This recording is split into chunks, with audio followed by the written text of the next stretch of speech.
Check, check, 1, 2, 1, 2, check, check, 1, 2.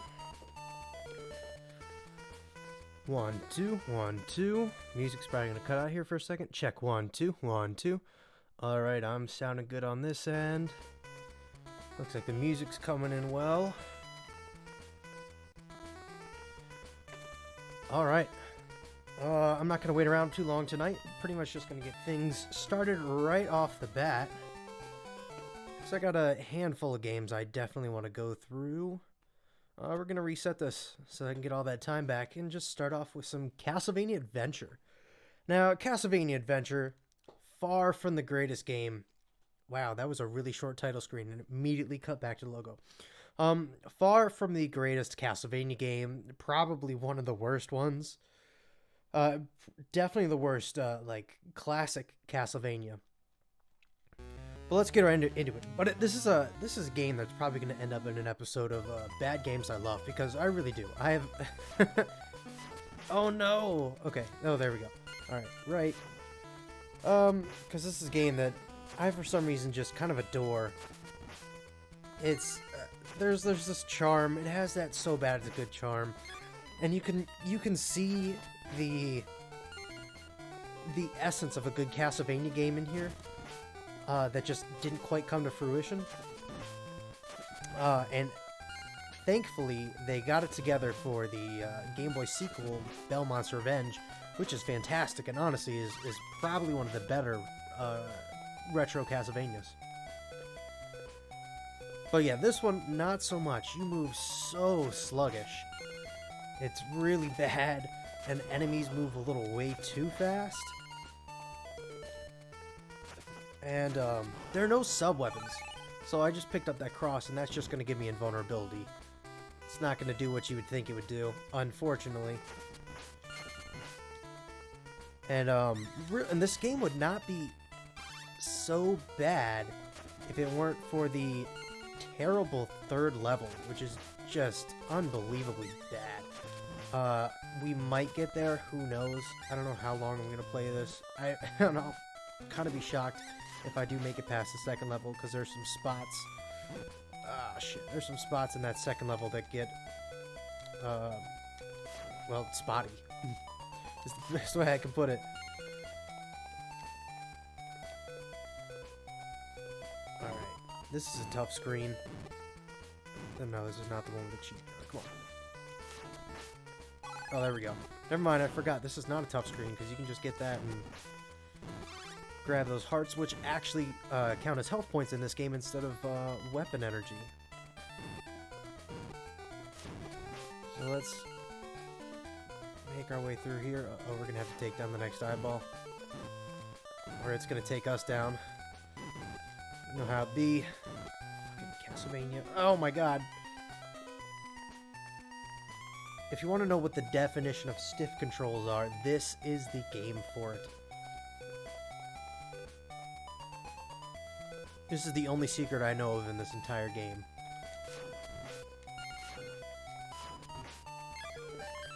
And there's a 1-up. I don't know if 1-ups have ever actually appeared in any other Castlevania game, or at least classic Castlevania game of this era, because I don't think they were a thing. I mean, you could get extra lives for points, but I don't think there was ever an extra life power-up that you could legitimately pick up.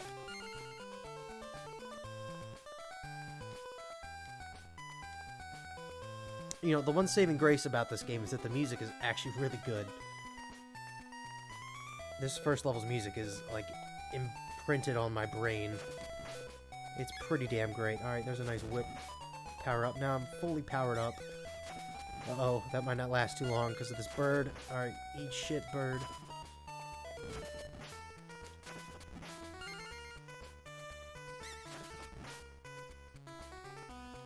Yeah, oh, I pressed the button, it did not register.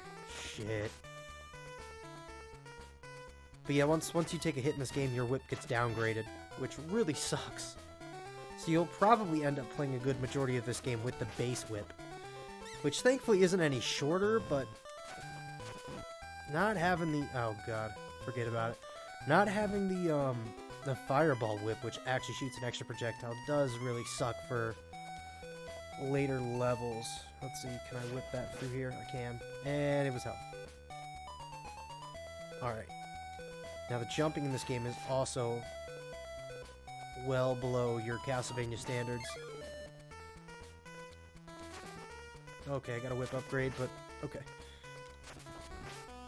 And it really shows here. Your jumping is just so... really, the only way I could put it is stiff. Everything in this game is unbelievably stiff. It's one of those games that has you holding down the buttons harder because you think it's going to do something... you think it's going to make it work better, but that's just really not the case. Oh, fuck. Alright, well, at least now I get all these goodies.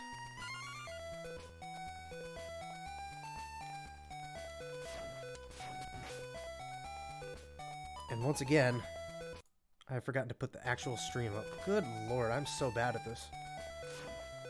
That's the one thing with OBS, that I guess maybe I'll just have to keep the games up when I first start the stream. I think I'm going to have to start doing that. Thankfully, I was only about a few minutes into the stream when I realized that, because I did another stream a little while back on, I think it was the Super Mario Sunshine one, where I played a little bit of DuckTales beforehand, and for the majority of the DuckTales part of that stream, there was nothing. And I was so fucking sad. I was like, oh, this is embarrassing. One day I'll learn. Alright. And then the worst, to add insult to injury, you've got this section here at the end, which is also remarkably bad. Okay. We did it, though. Alright, boss time. What is it? It's the Knight guy, I think. One nice touch is that they do give you a whip power up here. Oh, I don't think it did shit. Thankfully, most of the bosses are slow. Like, this guy isn't terrible. I will still say the second boss with the frogs does kind of suck. Because they jump a little too much for what you're expected to do with these controls. Come on. But at least this guy just kind of walks back and forth. His whip is really the only dangerous part.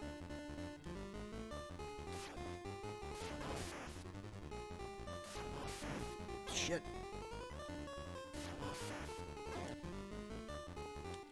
Oh my god.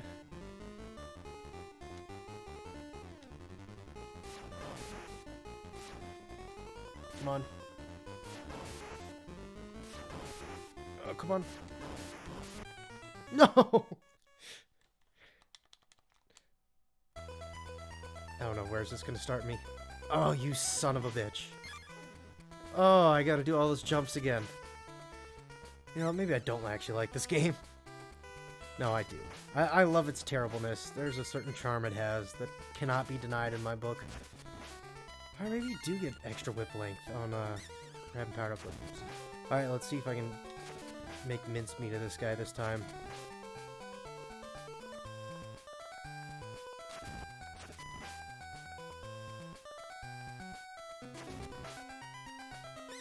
Alright, this is the spot. Because having to deal with that ass, if you've walked too much far forward, you have to deal with the bird and the muck man at the same time, and it's like, why have I done this to myself? And I'm not going to make that. That's a perfect example of how bad this game's controls, or how bad the game's jumping is. Because I want to say, you really don't jump. Oh, fuck, I missed that. Trying to demonstrate bad jumping. Ugh, I'm shooting myself in the foot here.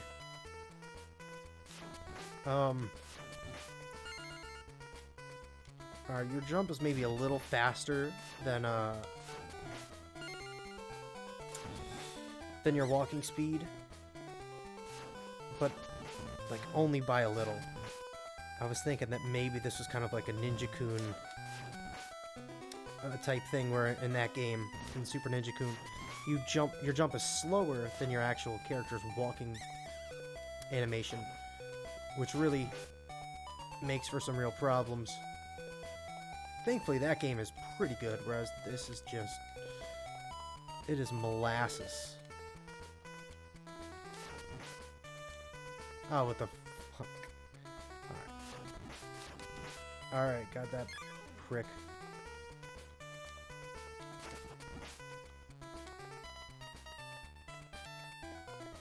Now let's see. Can I make these jumps?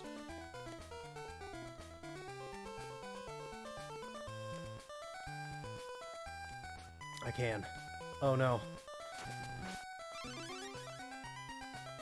just gotta know where the bat's gonna go. Okay. I can kind of scroll it off screen, I think. Oh no, I won't. Okay, got it. That's fine. I know it's probably gonna come back.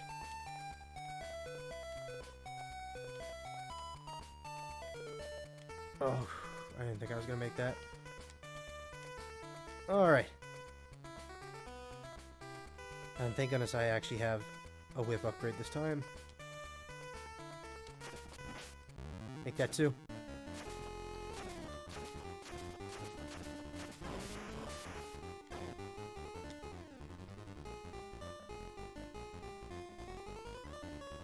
Or maybe not two. That was interesting. Maybe you have to upgrade the...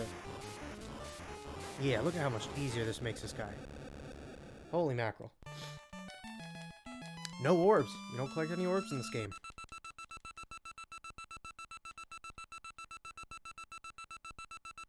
There's a pleasant sound. Oh my god, there's more.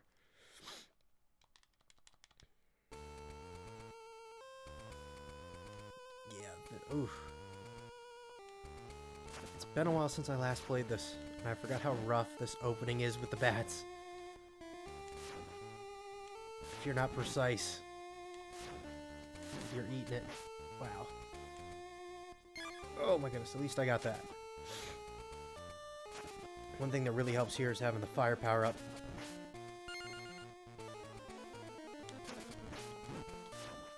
Okay, come on, come on, come on.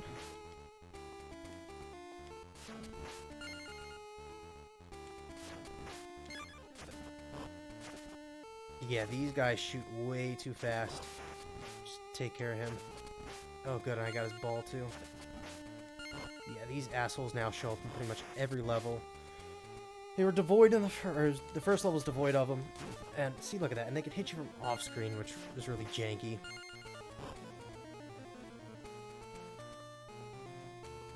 Gotta get that guy at the right time.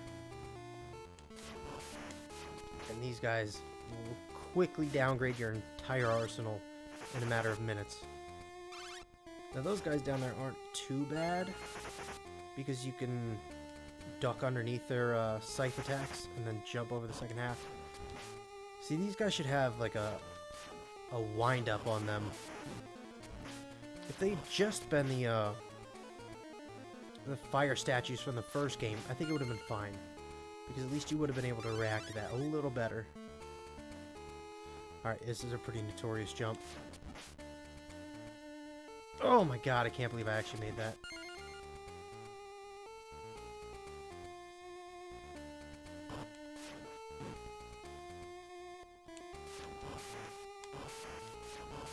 Oh, fucking die. And then this guy, you're screwed. I don't know how you're not going to take damage on this screen, because this guy is bound to get a shot off. Okay. This guy's bound to get a shot off while you're trying to tackle the dude upstairs, and it's just never gonna line up right, I don't think. I mean, I'm sure it can be done, but it's ridiculous. Okay. You just gotta time your jump right on this. Your jumps right on this one, and then I usually get rid of the guys behind me. But I try to avoid taking out the ones in front of me, because they're gonna destroy the bridge. So like those move at a reasonable speed that you can handle. For the most part. But I think it also helps because they're not bouncing all over the fucking place. Alright.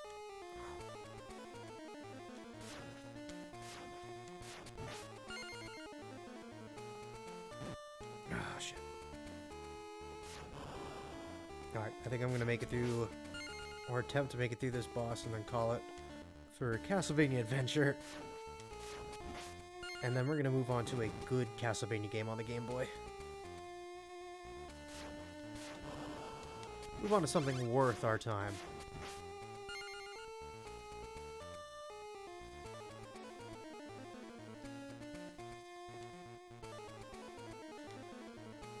Nope. Oh my god, I actually did make it. Well, not quite. I think you gotta guess this correctly. There's some janky element here where you either guess correctly or you don't, and I think you get taken back to the top or something. Yeah, like that. Avoid those assholes. At least they gave you the invincibility here, so that you don't have to deal with getting hit by that super cheap eyeball right there. I think they just kind of knew they had a somewhat janky game on their hands. I wonder if there's a hack of this game that fixes a lot of the problems. I would really be interested in that. I should look into that. Okay, for some reason I thought I was much closer to the end of this level than I actually am. Oh, shit. I think I'm gonna have to take hits here. Alright. Yeah, this dude's pretty much the knight of this game. Okay. Okay, well look at that. I think I just got an extra guy. It's not too bad. Alright, boss time. Yet again. What you gotta do is you gotta hit these guys at the right moment. And not do what I just did. You gotta get them as soon as they come out. This guy's gonna come down and just utterly destroy me.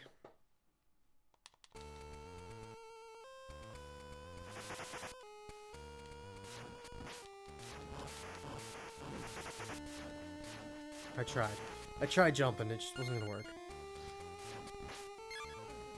While we're talking about jank in general, I don't know if anybody else uses... oh my god, taking care of those guys. I'm not gonna make it past this level, fuck this. I don't know if anybody else who uses emulation on PC uses RetroArch. I know that one... Oh, fuck. I'm gonna die immediately. That one is kind of like the popular one I see around, you know, certain groups and stuff like that. And honestly, as somebody who's coming off of OpenEMU on Mac, RetroArch does not cut it. RetroArch pales in comparison. It's unbelievable. Fuck, this dude gets up here and he just screws you. Because I can't even hit him in the fucking head from here. Okay, he does move back though.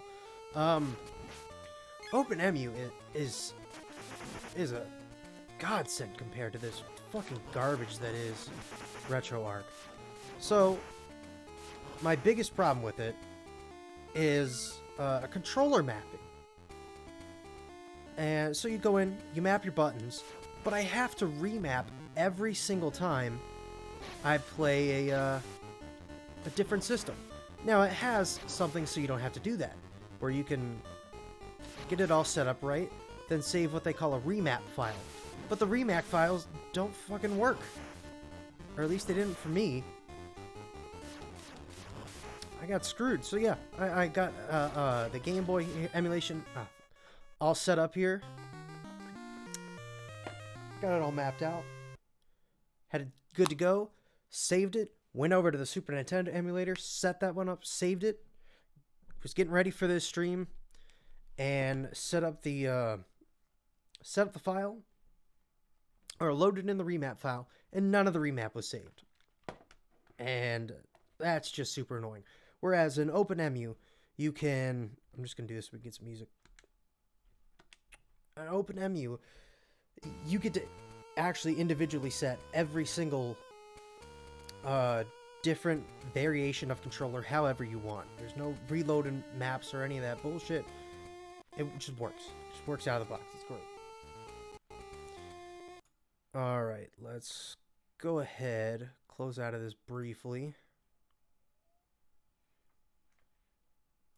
and get to another game.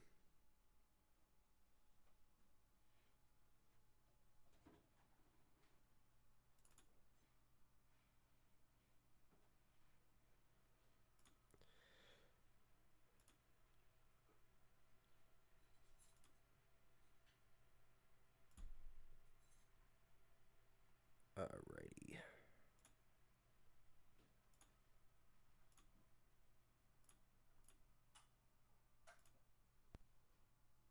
Alright, now here's a game that is worth our time.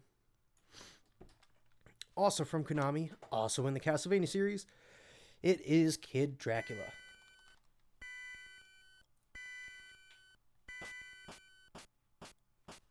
I'm gonna sit here and let this intro play out because it's pretty good.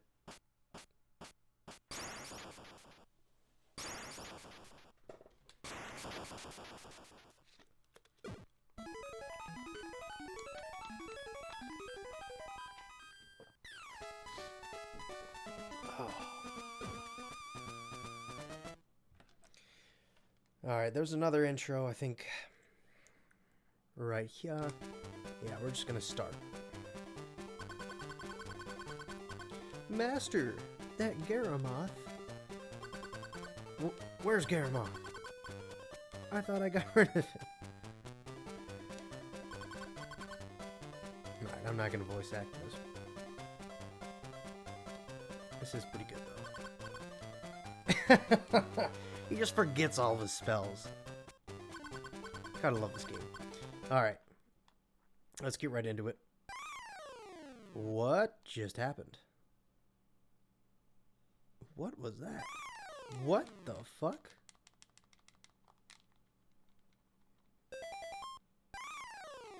Oh, no. Let's reset this. Because this shit is glitching out. That was weird. I, like, started off in, not a room, not a level. I started off in, like, the preview, your weapons room.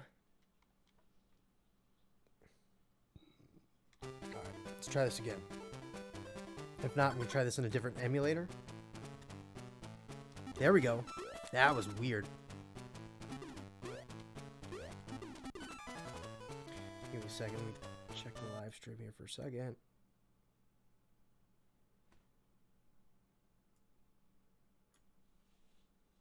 Yeah, alrighty.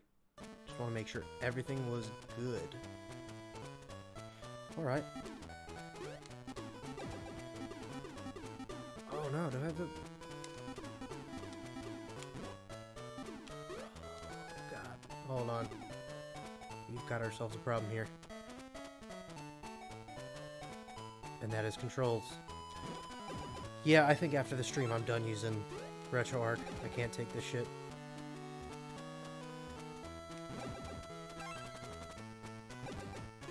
Now I'm playing with, like, backwards controls.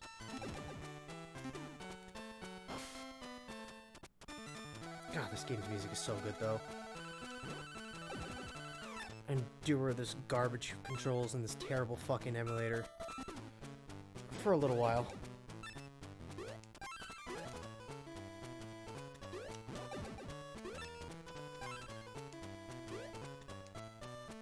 Oh, good. Wow, you usually have to bat up to that. Oh, well, that didn't really matter anyways, because it got hit on the way down. I'll live.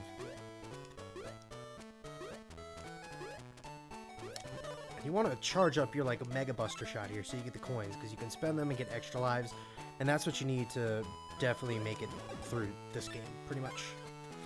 But yeah, this is like it's a weird game. It plays more like a Mega Man game than it does a Castlevania game. Oh, hold on, we gotta check out Frankenstein. Woo! Oh. Depressed Frankenstein cheers up for a little bit. It's pretty great. This game's wonderful. It has so much charm. You can come over here and get some extra goodies. Boom.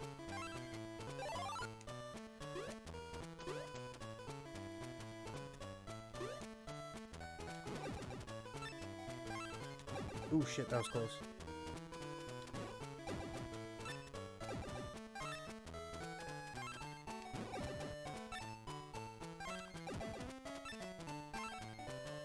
guy.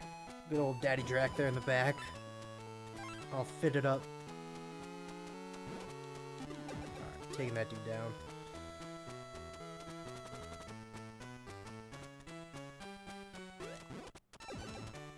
Alright, and then use our first ability here, which is to turn into a bat. And you can scroll through them, kind of like in Mega Man, although I wish there was a pause screen in this game. That would make everything better. God, this music is so good.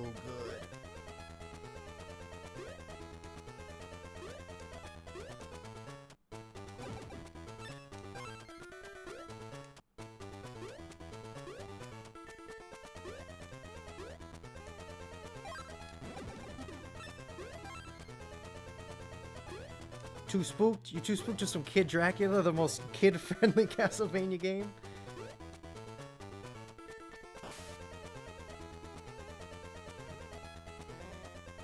Okay, see, how can you be spooked? Look at that moon.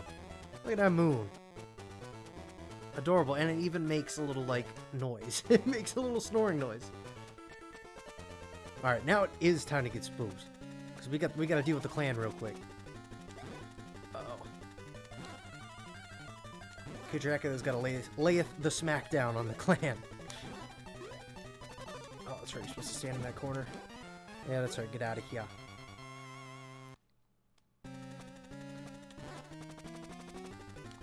Get him here, walk under.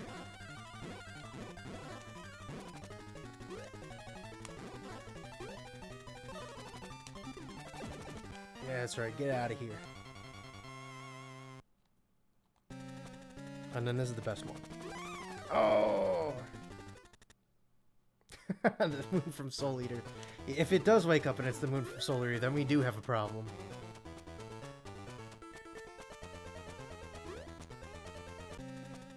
Alright, let's not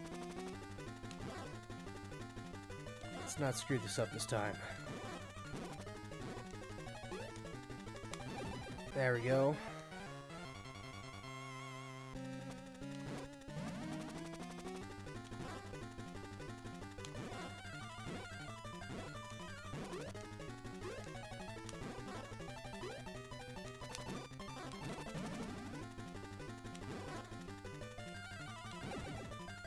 Alright, I think he's done. Yeah. Alright. Now let's jump over Grandpa Clan here. And have him just fucking kill over and die. This game has so much charm, it's great.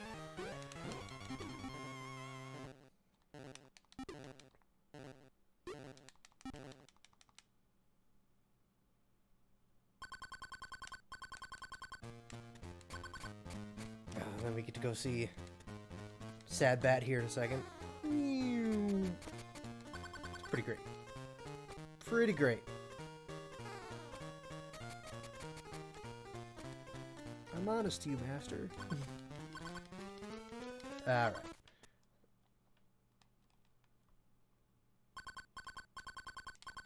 Let's see if the weird glitch will happen again this time.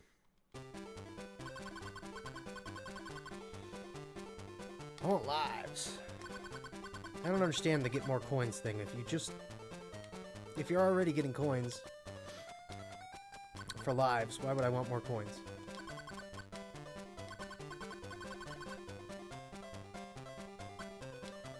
Alright, now I want to say it's game C that has the best one. Actually, it might be... I don't remember.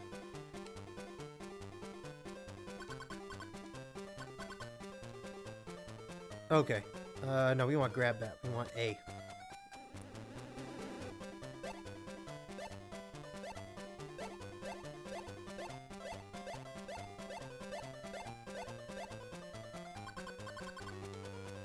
A started back up at the top. Now you can get hella lives from this minigame. I'm talking about you can walk away with 9 if you're good enough. I'm probably a little out of practice, so this might not go as hot as I hope it does.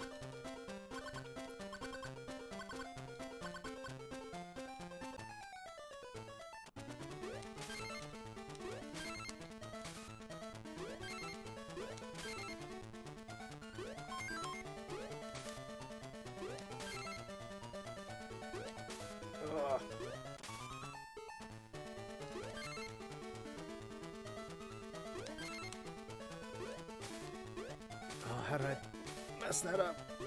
Oh well.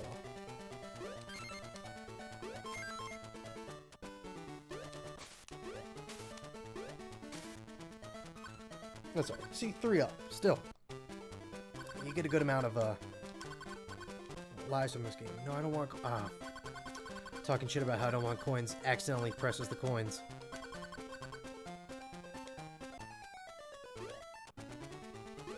Fucking... Let's start. Let's go.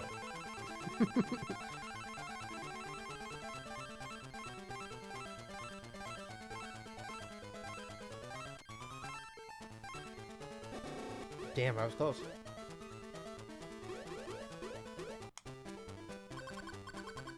Oh, I still have enough to... Still enough.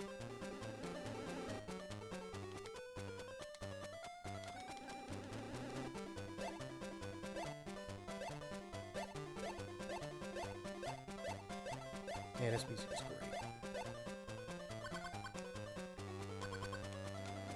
Going number 1.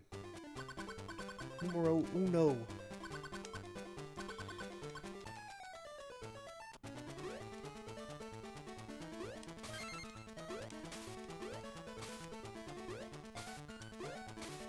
And you can get some of the higher up bats. It's just, yeah, like that, it just requires a really precise jump.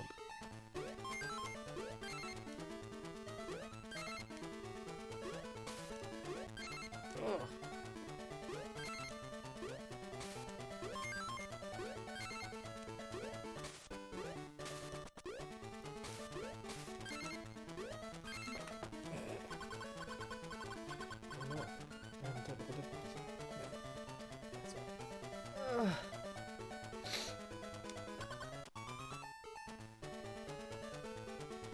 Alrighty. I didn't see how many. Oh, see, I got like 3 or 4 lives on that one. Alright, I want none.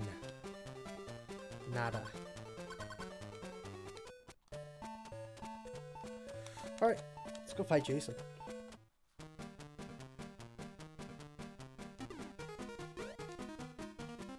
Actually, you know what? Right off the bat, you want the new attack. It works wonders in this level. Mess up the owl. Shoot that dude in the nose. Actually, you want the bat here. Grab that. Make your way up top. Uh-oh. Nope. The witch is adorable. Uh-oh. That's not gonna do any good. The one thing I hate about RetroArch is that it maps turbo buttons automatically. It's just a pain in the ass. RetroArch is not worth all the hype. OpenMU has a beat by a long shot.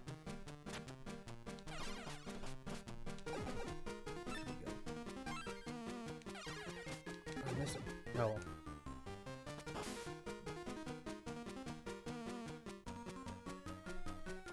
Look at these cool ass flowers. Dope flowers, dude. All sunglassed out. And the Anger Beetles. Yeah, you get hella coins from this screen. It gets kind of ridiculous.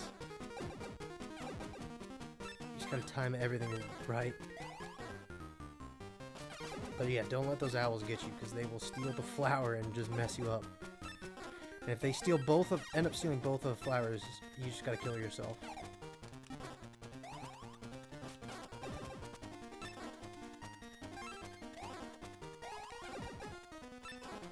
God, the song in this level is super good. I had no idea that it was like a classical song for the longest time.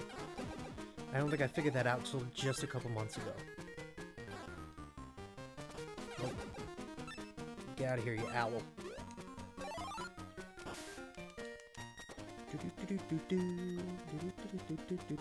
Alright. Oh, fuck. My controller got stuck. Actually, Castlevania canon? I don't think so. I think it is definitely just considered kind of like a Gaiden. Just a side story.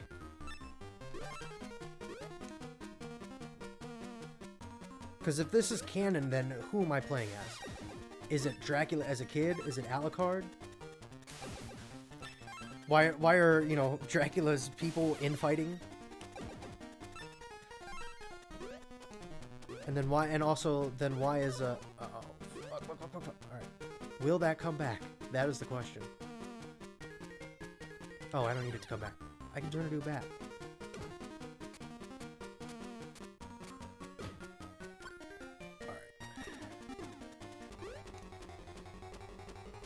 Alright, the hardest part of this, I didn't do it right. Forget. No, okay. I remember what you have to do. You have to do a specific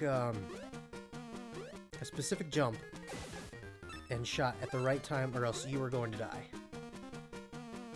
This second level is quite unforgiving for being the second level in the game.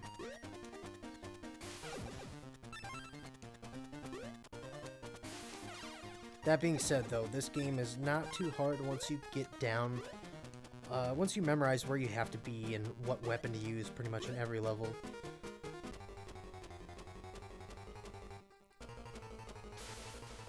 Alright, you can just walk under this guy. That's the guy that fucks you up. I think I'm gonna make it, but just barely. You can do that without getting hit by the second guy and still make it. And sometimes, if you're lucky enough, it's weird, you can just straight up run under every single one of them, but it's hard to replicate. I need my regular normal attack for Rick or Jason, whoever you wish to believe it is.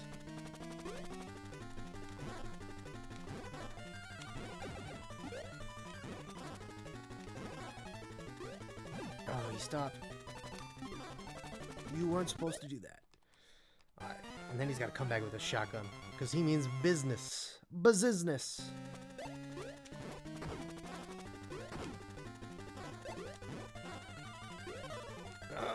Okay, yep.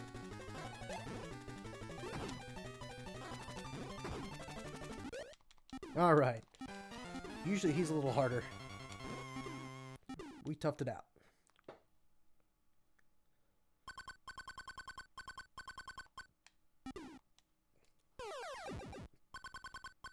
I get wrecked if it was Rick. Who do you think would win, Rick or a Dracula from Castlevania?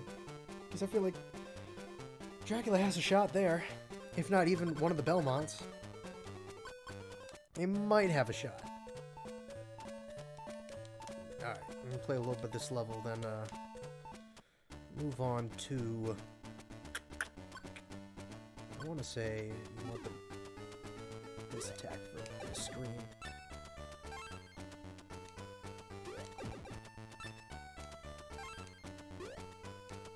These happy-ass clouds. I love Japan's weird designs for things. Yeah, that fucks up shit on this screen, but you really want the homing missile you just got on the last level for the roller coaster section. Ooh.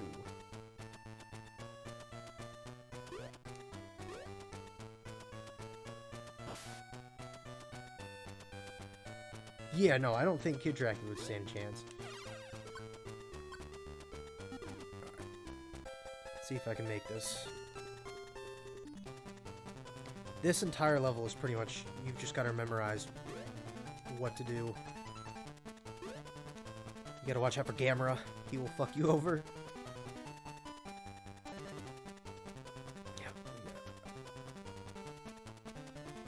Oh shit, okay. Whew, that was close.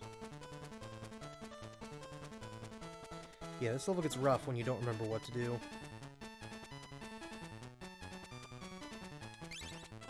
Kind of just have to wait out this dude. Oh god. Good god.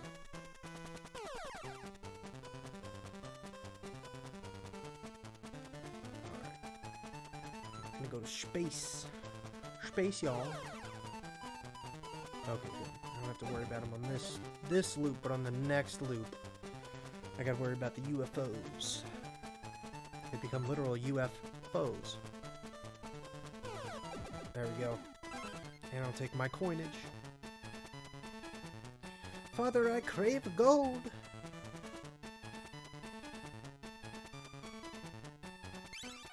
here's where shit gets rough.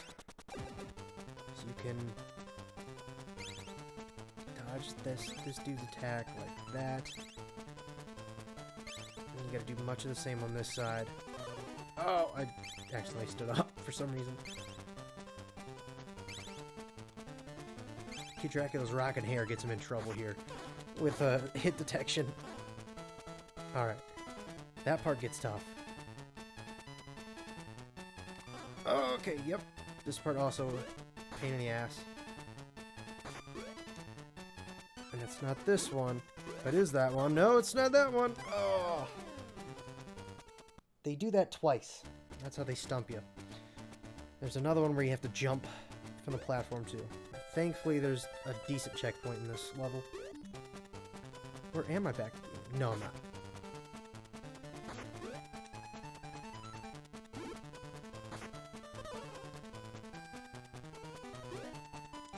That was where it was.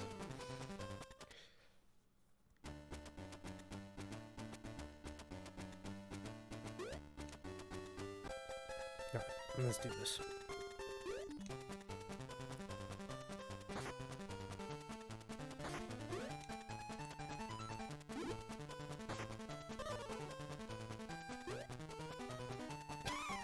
Damn it. Alright. And then the worst part is that after this, the boss can be kind of unpredictable. It doesn't have a terrible pattern, but sometimes it works with you and sometimes it doesn't. It's interesting. Alright. Oh god, there's more.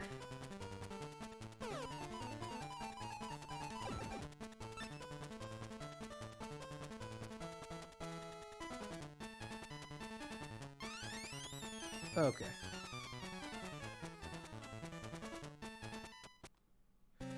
Alright, time to fight the giant chicken.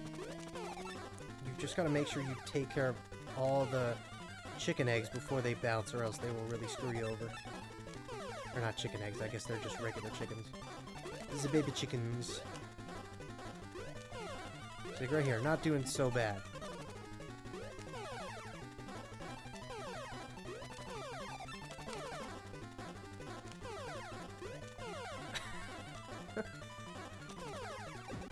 Alright, see, that wasn't very bad at all, but sometimes it really is a pain in the ass. I think I just have bad memories from a while ago of trying to play this game and trying to relearn the pattern of what I had to do, and just not remembering what it was.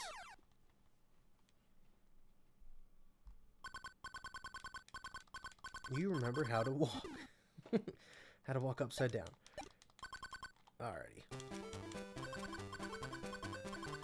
No, I'm gonna skip on all this. Just gonna go till I can't go no more. Alright, go ship.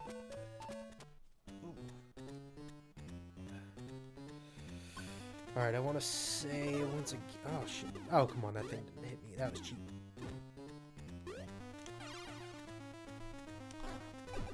There we go. Death Juniors are a pain in the butt here. Okay.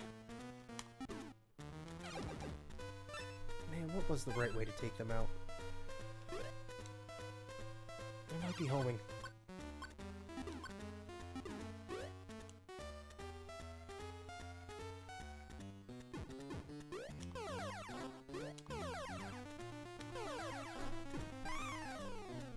Oh.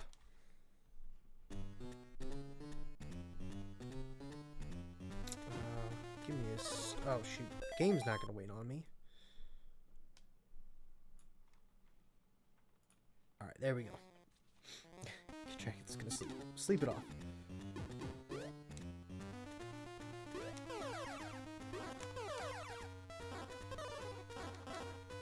Oof. I'm just gonna run like the coward I was born to be. Okay, now homing shot. Oh man, I was not confident. Maybe the normal shot's best for this spot. I want to say it might do more damage.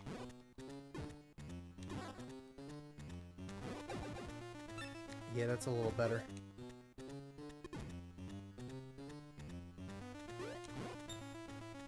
these guys, I want to say you want to hit them with the bat attack because it'll kind of go up underneath them and get them. Because they got that big old shield.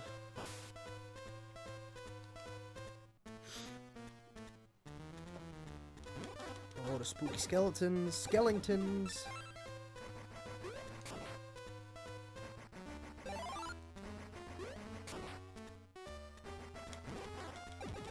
Yeah, that's right. Alright.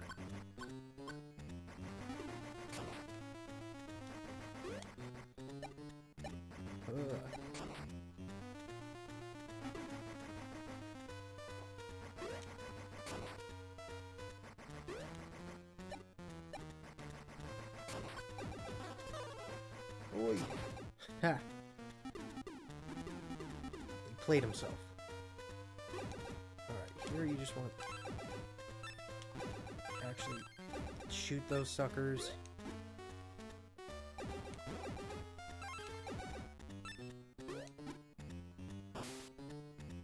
Pretty much this game is just like how you play Mega Man 5. You just gotta keep your charge ready at all times. That's the only way to play.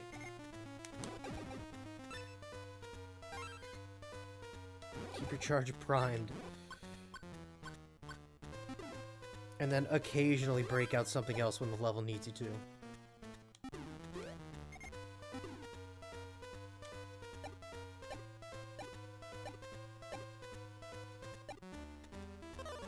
Take the hit. Because we want what's over here. Yeah. Oops, let's see here.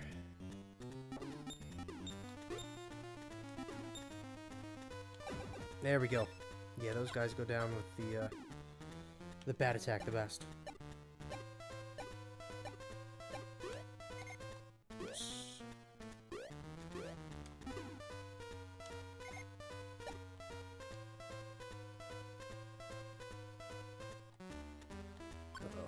Uh-oh.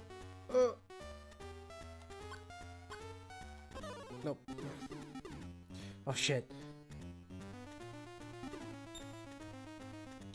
There we go. Yeah, this is really one of the only problems I have with this game. It's just having to switch between all these damn weapons and not having like a Mega Man style switch screen, which would help a ton. That is probably the only bad thing I could say about this game, besides that one, the one jump I already talked about. Yeah, we want homing for this. Besides the one jump I already talked about, and then there's another one in like the space elevator level that really sucks.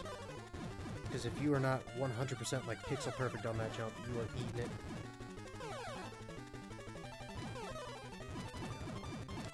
Speaking of eating it.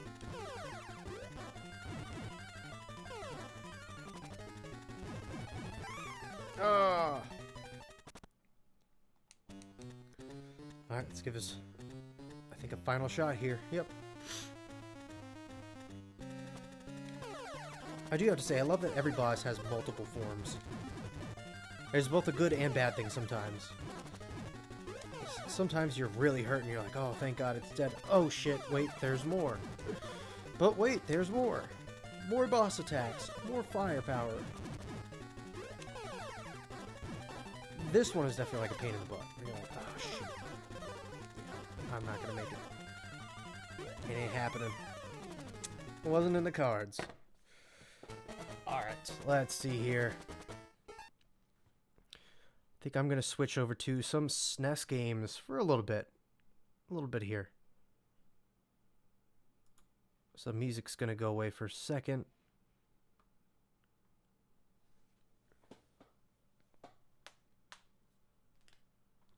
Oh, come on, RetroArch. Load this sucker up. Go to the Super Nintendo. Let's take a break for some Castlevania. And let's do some Demon's Crest.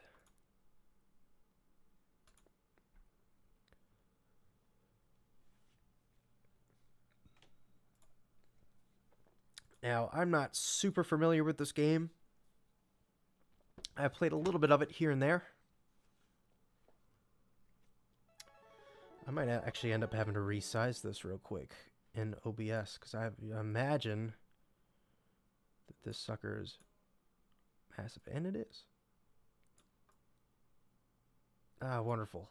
Live editing, everybody's favorite.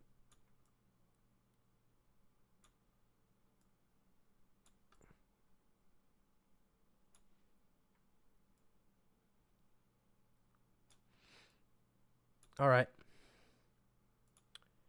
Should be good to go.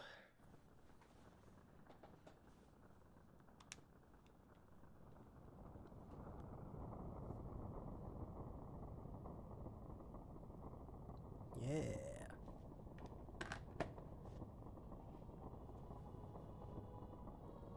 Once again, let this intro play out.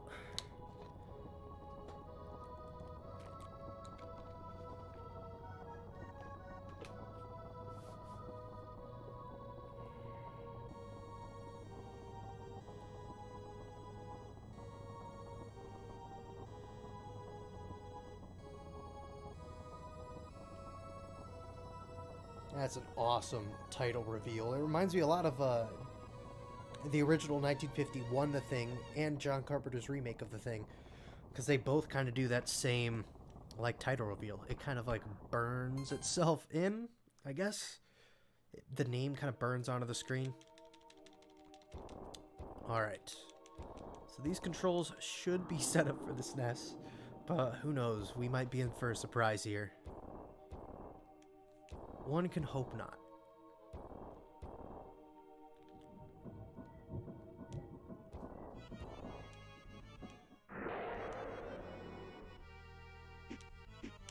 Oh, thank God. They're correct. Then we're just gonna haul ass. Bye!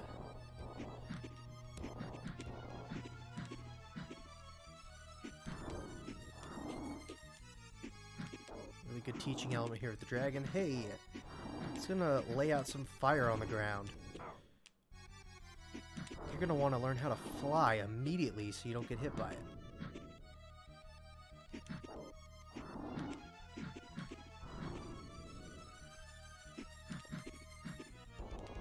There we go.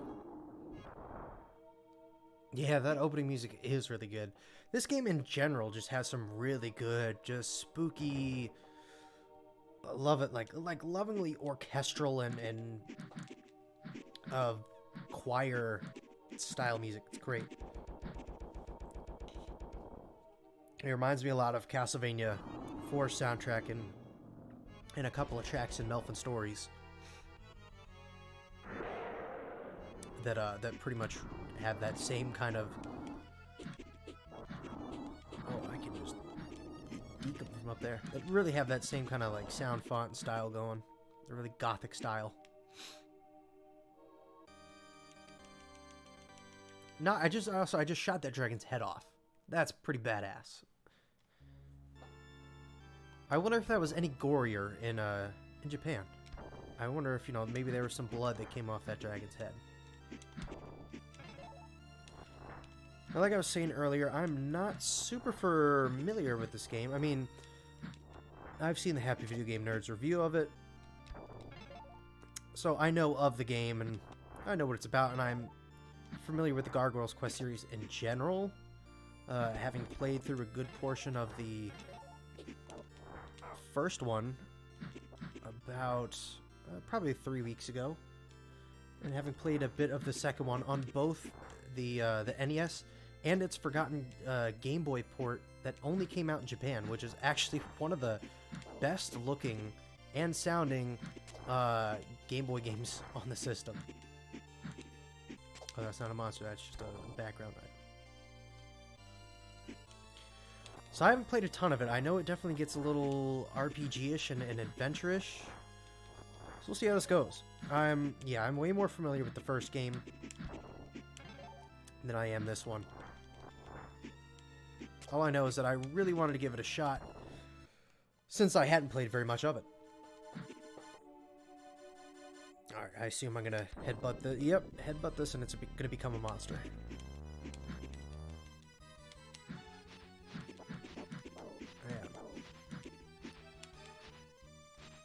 on down. There we go. Oops. Whoa, Firebrand. His hurt sound effect sounds just like the one in Castlevania 4 that Simon Belmont belts out.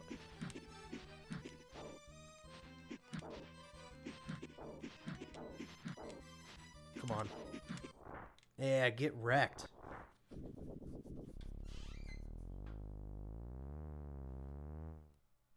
That was a cool bass sound effect right there. Yeah, take off that statue's head.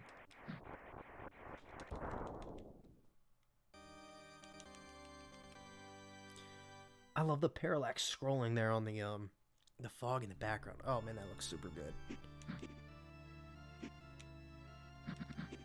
Okay. Okay, that's gonna break away. Are these gonna be enemies? That was a good teaching element there, though. They showed you how it broke away before you jump on it over these spike pits. Why even fight that dude? I like that they've gotten rid of the wing strength in this game. Ah! Because that was something that really sucked in the first one. Oh, you can stand on the in-between. Okay, that's pretty cool. Because the wing strength really screwed you over in some of those early boss battles in the first Gargoyle's Quest. Because you can only take 2 hit points, and you don't checkpoint immediately back at the boss. Hold on, there's got to be something down here, right? Aha. And because you don't checkpoint immediately back at the boss, you're usually getting there with 1 hit, and it was a pain in the ass, especially since they make you do some really tight squeezes with the boss patterns on that tight Game Boy screen. So, all right, okay. So it did get pretty tedious. I also hated in that game that when you game over, you don't what's the word to call it? Oh, you don't continue from the level you're on. You would continue from the last town you visited. So that means if you were far away from if that town was far away from the last dungeon, you were screwed. You had to walk all the way back there, not lose any lives, try not to get hit. Yeah, there are some things that were kind of janky about that first game.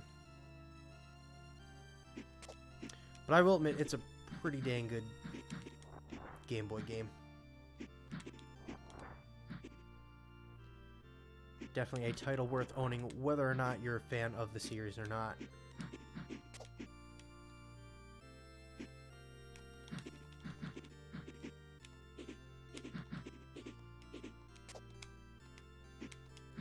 I can't headbang that wall.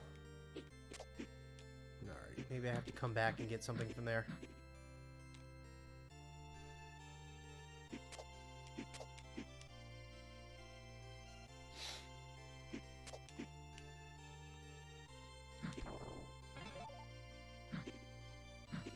What did that do?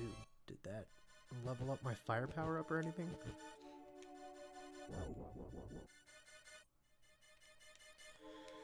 I've watched your progress, and I'm glad that I shall be the one to put an end to your petty crusades.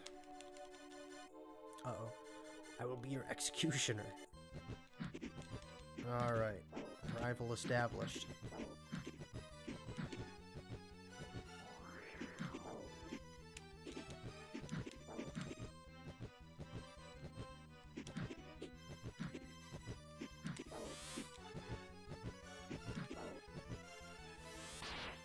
Oh, it gave me full health. Okay. I maybe would have noticed that had the health bar been a little bigger. But good looks. Good looks. Ooh. I thought he was about to land on me.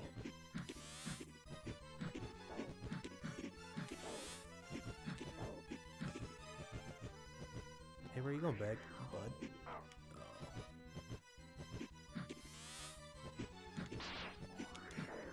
Uh-oh. Is there a tell for that attack? Yeah.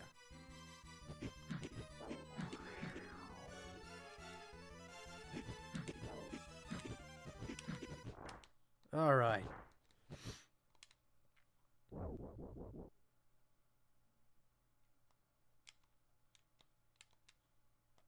You do seem to possess the strength people have been talking about. Damn, our rival looks way cooler than we do.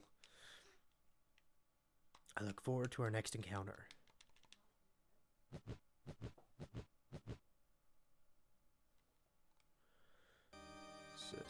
Alright, you have found the crest of Earth.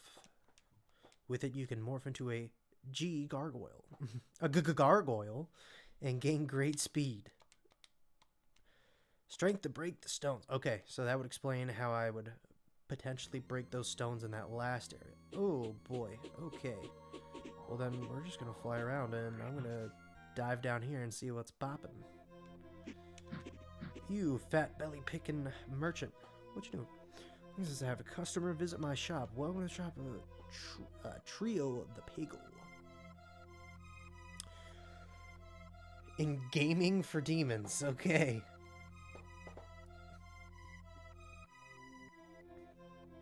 When he says gaming for demons, little do we know that he's really just going to give us a VR and we're then playing Doom, but we're the demons instead. Yeah, I don't think I want to play any of these games. Not particularly. Although I do have, what did that say, 51 gold or the 500? Yeah, we're going to dodge that shit. This kind of looks like a, from far away, it looked like a stack of NES games. Dive down. There we go.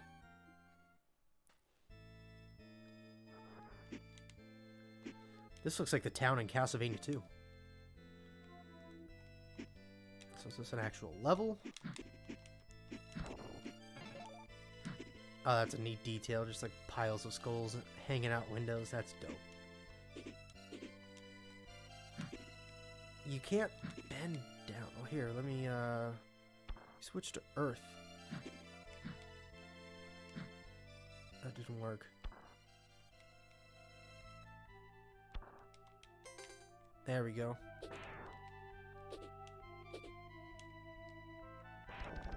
There we go.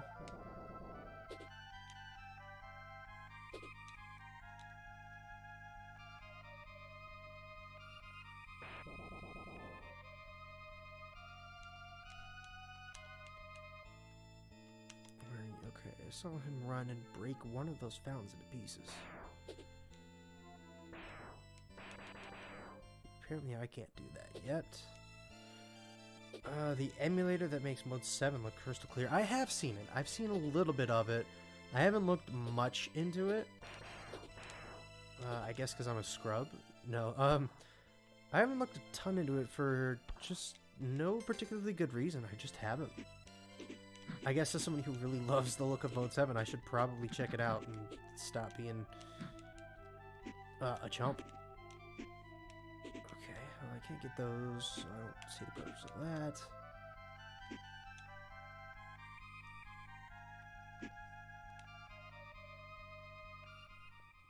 Yeah, I've seen somebody play oh my god, F-Zero with that Mode 7 emulator, and it looked amazing.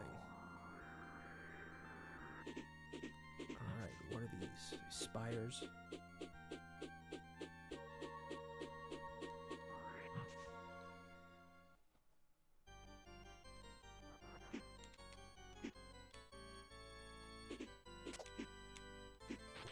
As soon as this goes up, somebody's gonna yell at me, "Why didn't you go here first? You were supposed to go here and get this power up before you went to this dungeon.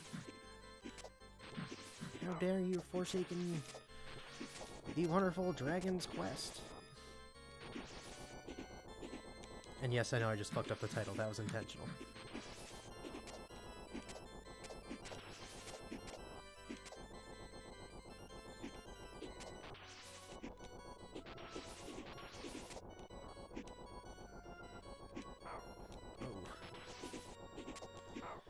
Oh, that was cheap. Oof. will admit... Oh, I can't stick to those. Okay. Alright, I think I need to turn into Earth here. Because I think... No, they won't break. Oh! Yeah, retry.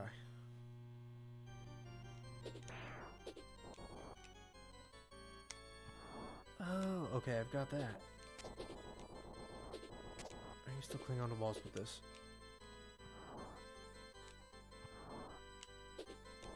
Okay, interesting. Now I have no walkthrough or anything with me, so I am just completely fumbling myself through the game. So I have no idea what order I'm supposed to be tackling things in.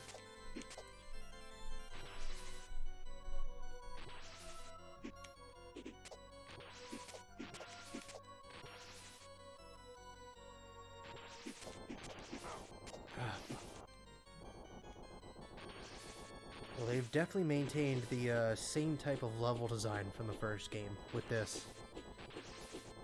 Where you pretty much just have no floor. Which, you know, kind of fun, but also kind of super annoying in certain instances.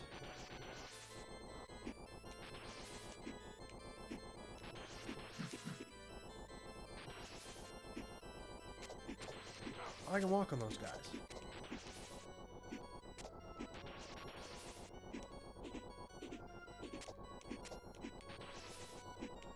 The more you know. Oh shit, I didn't mean to cling to that.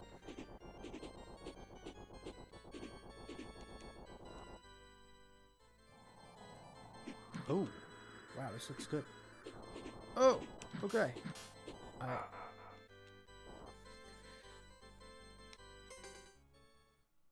Oh man, back at the start. Oh good, back here.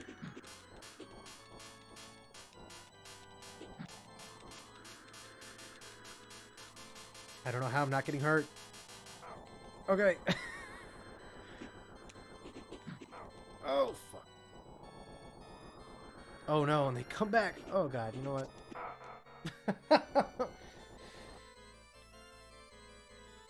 Yeah, let's give this a retry. I don't know how I okay, yeah, okay. That's all I gotta say about this. What just happened? I didn't press anything, I just fell.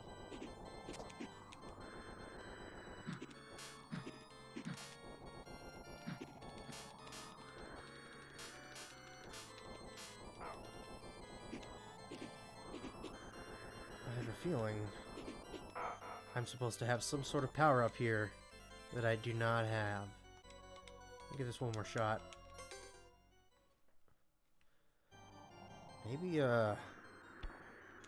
Earthbender Firebrand. Earthbrander. No. That's not gonna work at all because I need to fly.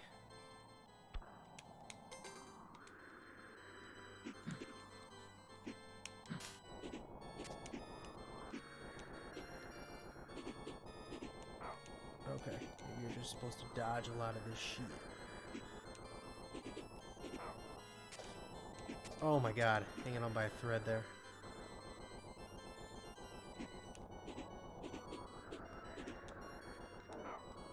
So I don't know if I can even damage those guys. Ugh! Well, yeah, we'll go select a different stage.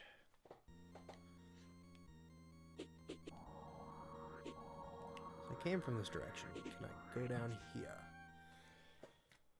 Check out what is up with this gigantic skull in the forest. Oh! Oh, I thought there was a secret back there.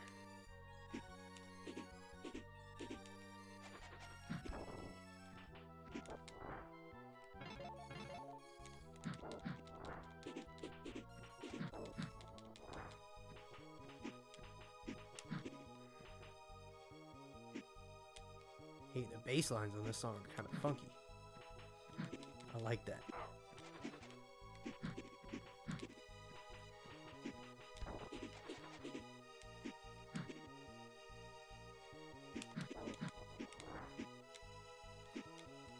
Jump down, okay. Oh, I can't get through that either. Interesting.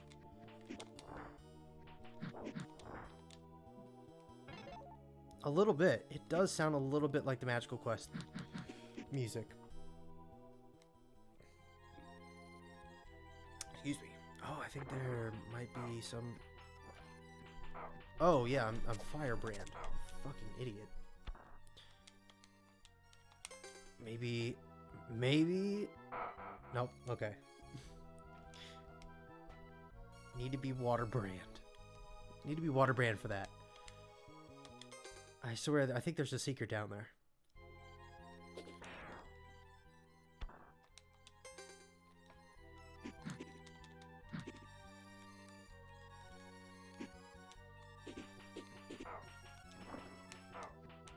Oh god. Oh my god. Oh god.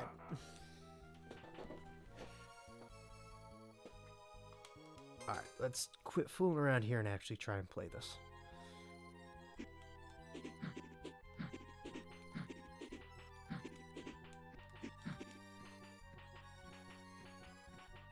Yeah, I do. I gotta keep on brand. I can't be off brand.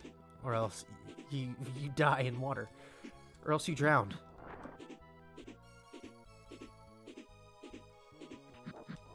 What is my incentive to platform when I can just fly over all of this?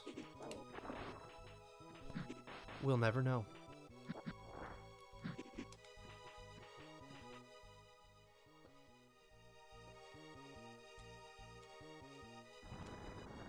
Okay.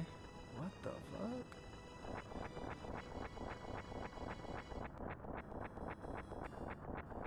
See, now this is on brand. Burning down an entire forest? Firebrand approves. What hit? Oh, those are spikes. I wish those spikes were a different color. So I won't lie. Definitely a little shitty to have them be the same color as just grass you can walk on. Oh. They stopped me. I was gonna try and just get around that thing. Before I die. Oh. I was gonna say before I die, let me try out this earth gargoyle and see if it makes any difference in here. I don't think I can jump that with him.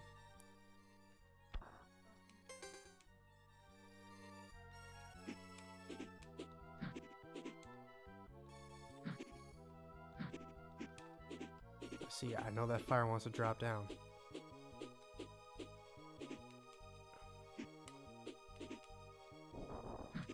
Alright. It is a little annoying that you can only fire one fireball at a time. I'm sure that gets upgraded later in the game.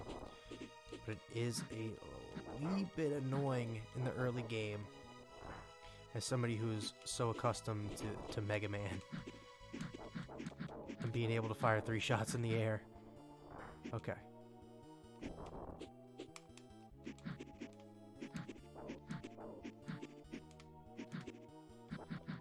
These worms remind me of something from, what is it, Ernest Evans? That, the Sega Genesis game that is... I think it's called Ernest Evans. But it controls almost kind of like QWERTY does. It's an interesting game. And it's the, like, technical prequel to... that's right, I can't kill this guy. Okay, let him go by. It's the technical prequel to El Viento, which is another fantastic game for the Genesis. Fuck.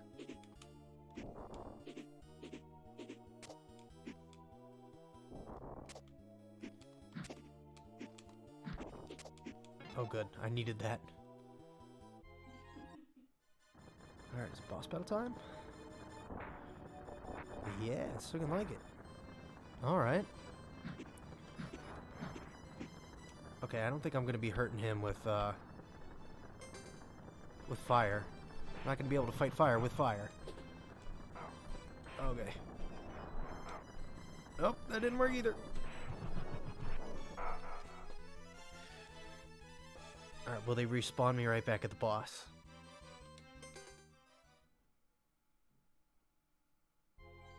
They will not. Son of a bitch.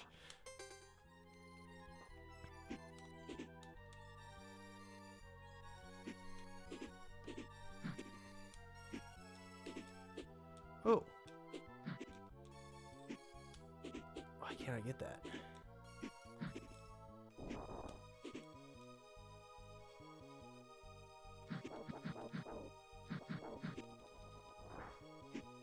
Let's see, is there any way I can go over here and get that?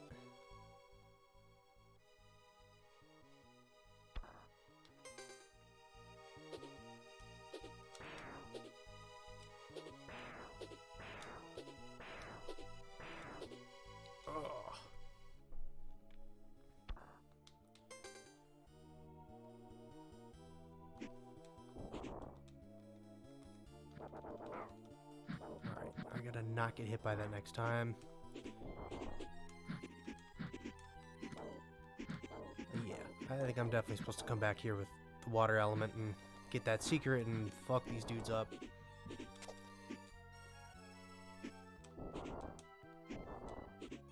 Because I don't see this ending well.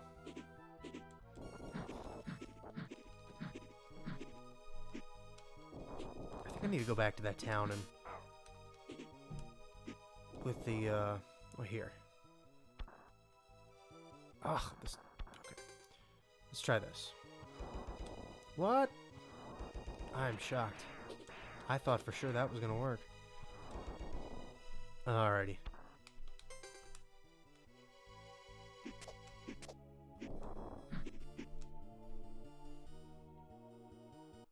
give this boss another shot.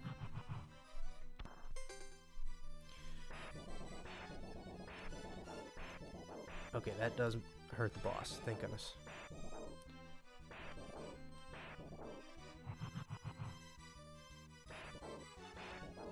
Alright, I might be able to do this.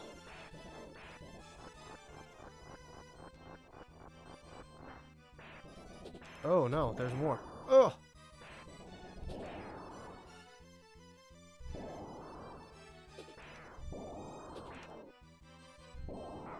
Shit. Oh! Oh. Alright, I'm gonna select a different level. Let's see, can I go find like an ice level?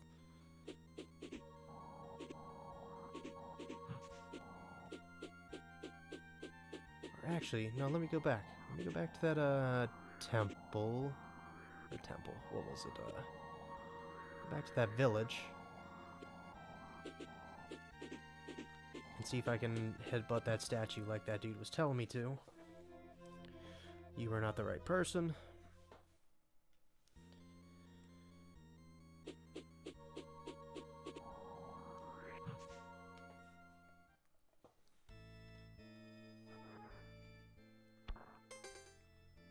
See what, if this works or if there's anything to do here. There we go. Was wearing uniform, something like this. I saw him return and break one of those fountains into pieces once. Yeah, okay. So that was just, I think, just teaching me I can do that. And I can fuck up all that stuff. Okay, but it doesn't break those.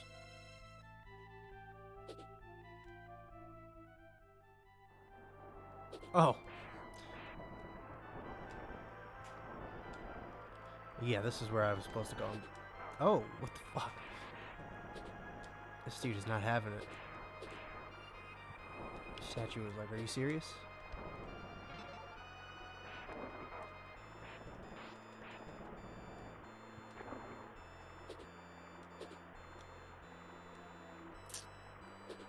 Can I climb on these walls? No.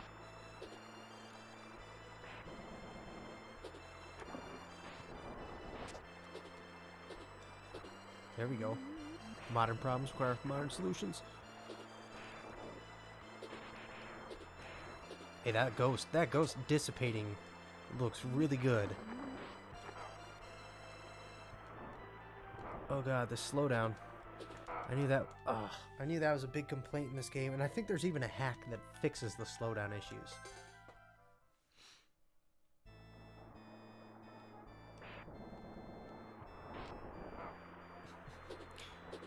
I might switch over to my normal.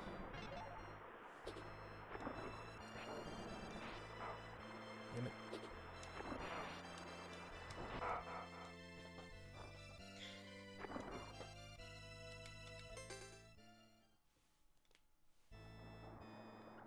Alright, let's. Ugh.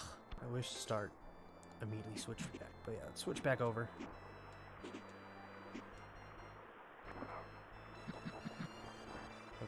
Y'all will die if I pelt you with enough fire. Makes sense. Shouldn't really be weak to fire. Oh, was I able to stand on that regardless?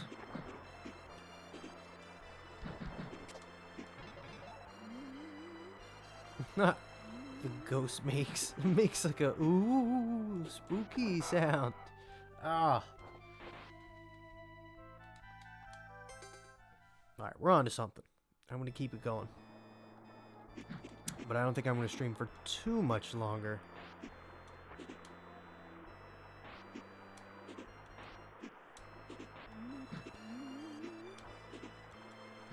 There we go. Cruising.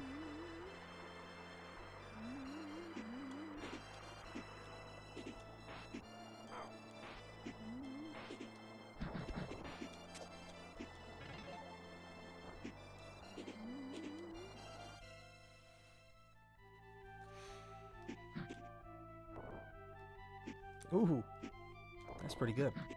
Oh, that's not. Okay, at least it doesn't hurt me. Okay. Let's switch. Alrighty. I bet you Earth will mess this stuff up. No, it doesn't. Throwing skulls of their dead foes at me. That is pretty badass. That's pretty metal.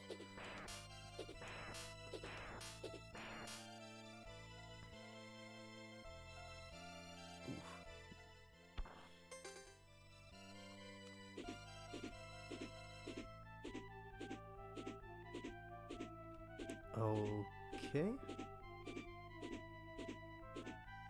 Oh no. Okay.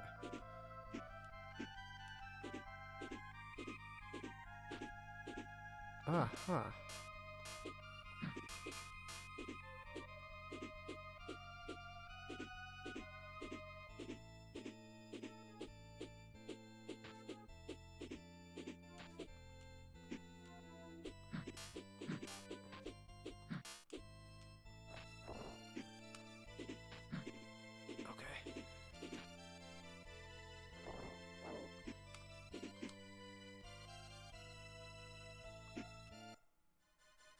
Alrighty.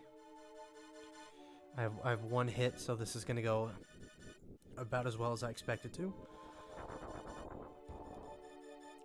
Bonesaw over here.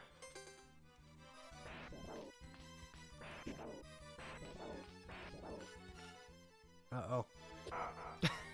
Damn it!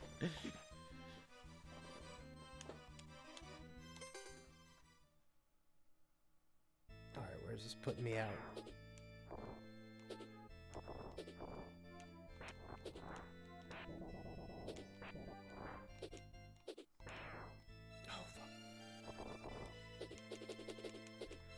Is really annoying.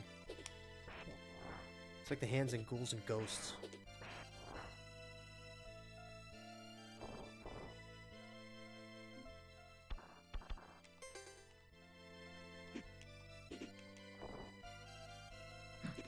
Oh, he like Kobe'd that shit. I was expecting him to still be rolling. He Kobe'd that skull with intent to kill.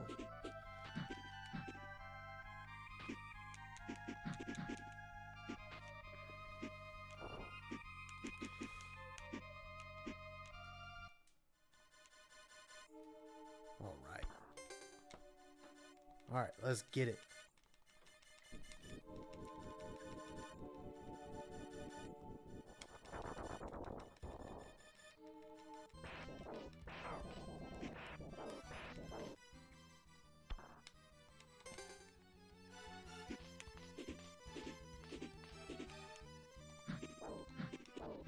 Oh!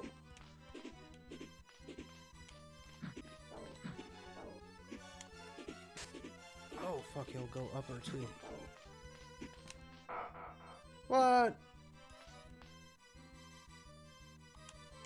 one more try. One more try.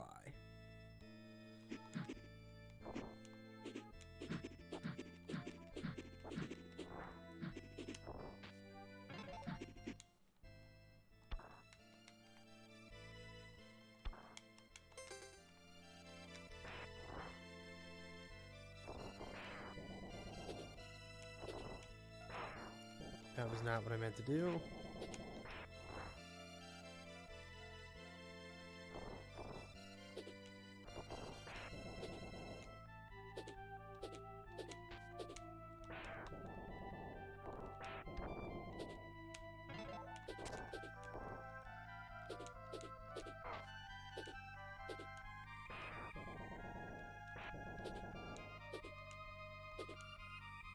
Or maybe I can... I don't know, I want to attempt dashing into this dude, but I don't think that's gonna pan out too well. It does hit him twice. So I might just have to...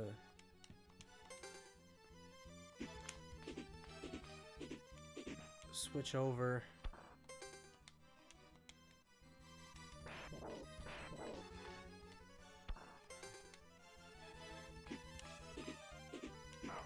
Oh, you bastard.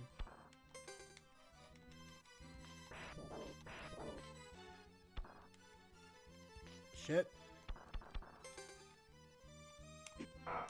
Oh!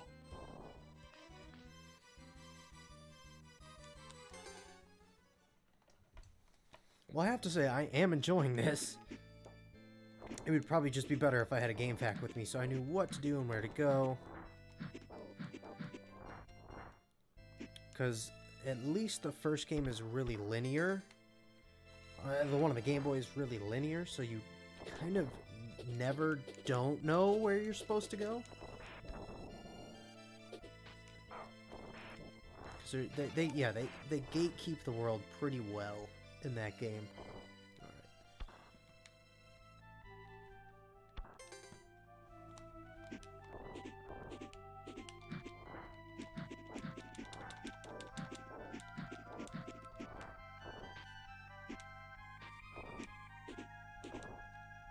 Stupid hands.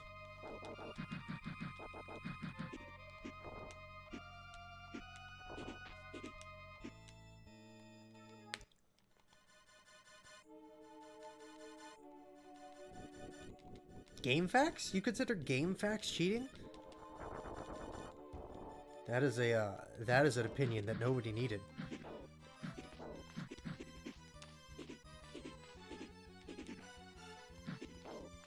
I don't think I would ever play RPGs if it weren't for game facts. Honestly. Not only am I just a big stupid when it comes to trying to figure out where to go next in an RPG, even when they tell me, it's like, alright, well, how the hell do I get there? Yeah, I don't think I would ever play an RPG again if it weren't for that. So if you consider game facts cheating, do you consider, like, Prima Game Guides cheating? Or is that not cheating? Is that not cheating because they're officially licensed? Is that the only thing keeping these two things from being cheating? Or keeping the two things from being different?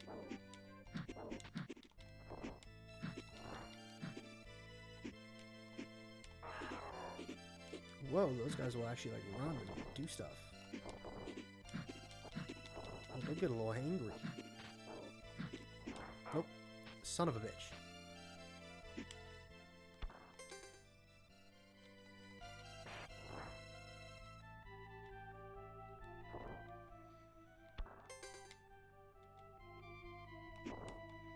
So you're saying, yes, that the difference between cheating and not cheating is that GameFAQs aren't officially licensed. That's ridiculous.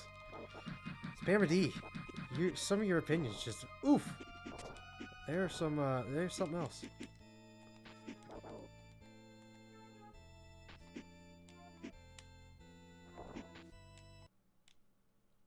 What just happened? That was weird. See, the game even needed to pause after that opinion. Game was like, hold up. That is not true.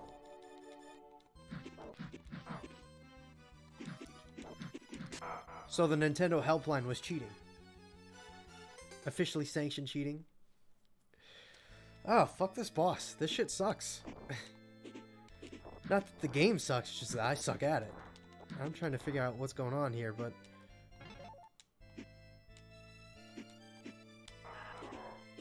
this game is putting me in my place properly.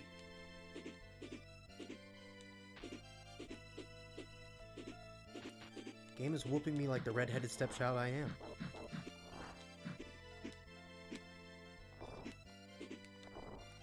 Oh, these fucking hands. Ah!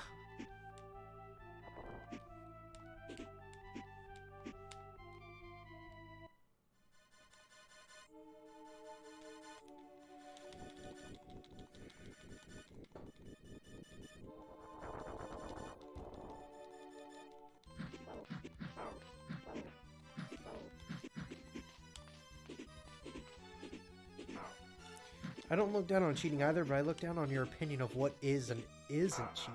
Oh, fuck. Alright, that might be it for, that might be it for Demon's Crest. I keep wanting to call it Dragon's Quest. Let's see. I might load up one more game and then call it.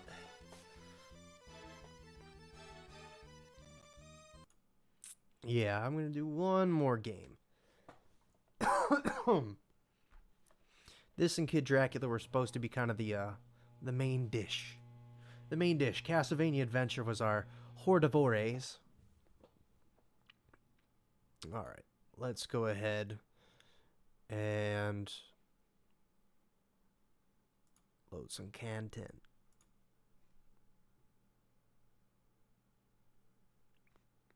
We'll go back to SNES games.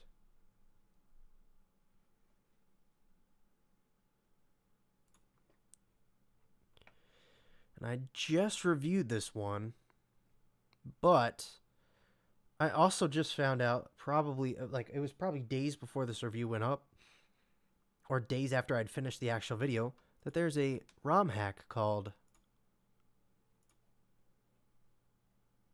Clock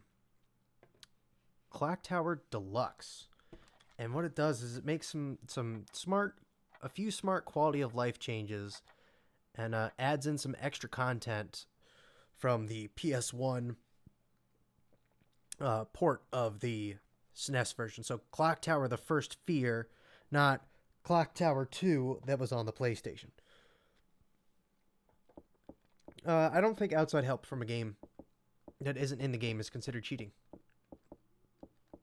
Cheating, at least in my mind, is like game-enhancing cheats. So, infinite lives, or infinite health, invincibility, that stuff. That to me was cheating, like actual cheats. Something that is going to break the game that isn't already built into the game. Geez, do I dare quick start? Nah, we'll do start game. We'll start this off fresh.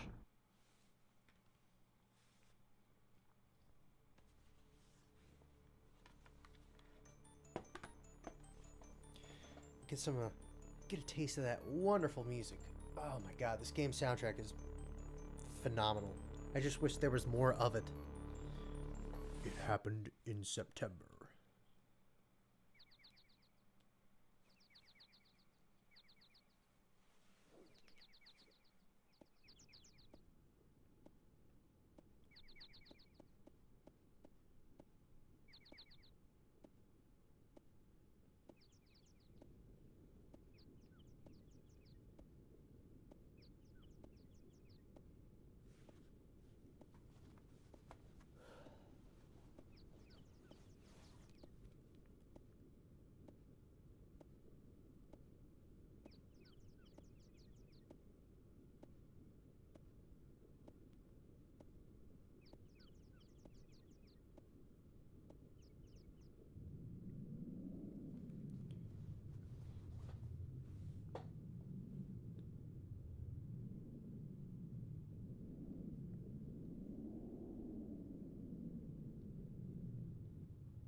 that's an entirely different set of circumstances.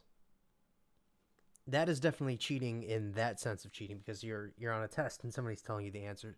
Whereas in a game, I think something that is guiding you through the game is not cheating.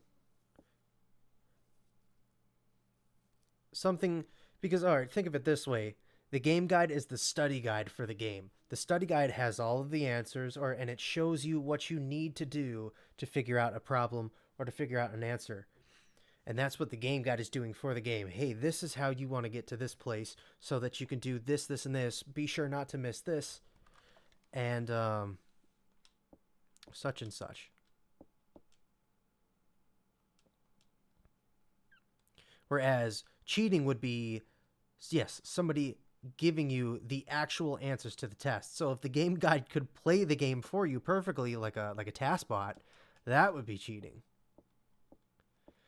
All right, we got to do some meticulous talking about before we get into the game. I doubt I'll ever get used to this place.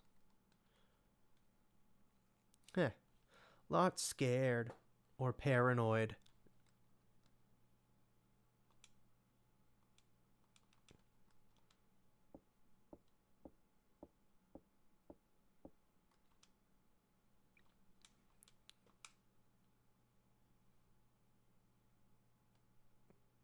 I had a handful of teachers that would let us use study guides on the test.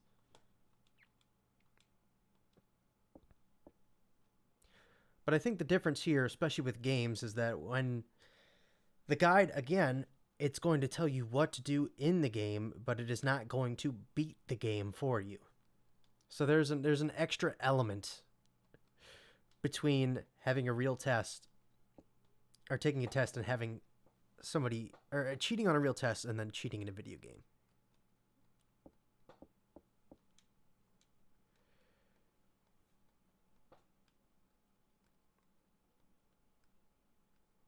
Should I go find Miss Mary? No. All right, the spooky music starts up.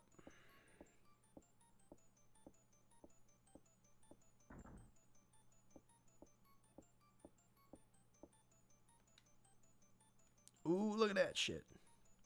It's great. I did not hear the scream, but I only have one headphone on, so maybe it was in the right headphone.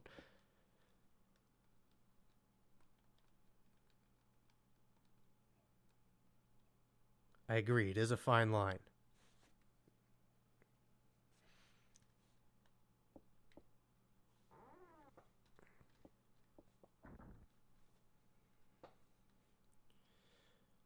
All right, let's get spooky.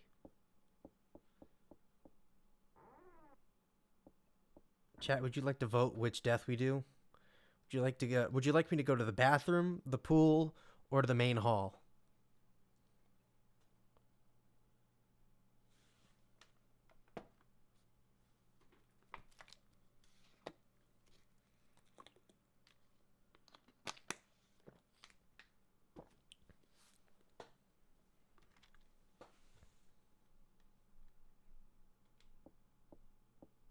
And while y'all decide that,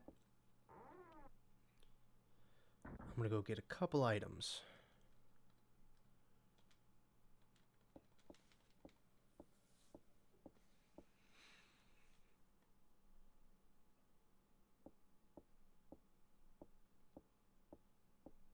Ooh, that one's empty, so key is not gonna be there.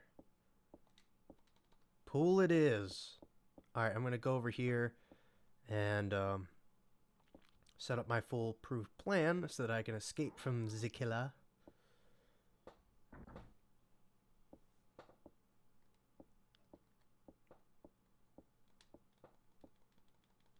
Go here, grab the perfume, so we need that.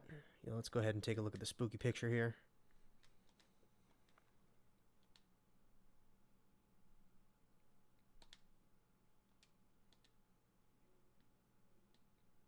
Also, good choice of the pool. Between the of those three, the pool is probably my favorite death. But it's kind of also unintentionally funny for a reason I'll point out when we get there. But the bathroom death is also really cool. That one's pretty spooky. And that was, I think, the first thing I ever saw from the game. Because I found out about Clock Tower from those old 100 Super Nintendo games in 10 minutes videos. Oh, what's up, Josh? I love you too, buddy. And there was like, you get like 5 seconds per game. And one of the things in there was this 5-second clip of Clock Tower. And it was of the bathroom death. And I was like, holy shit. I need to play this game. Alright. Now that we've effectively suffocated that bird, I gotta go be Charlie Brown and get a rock.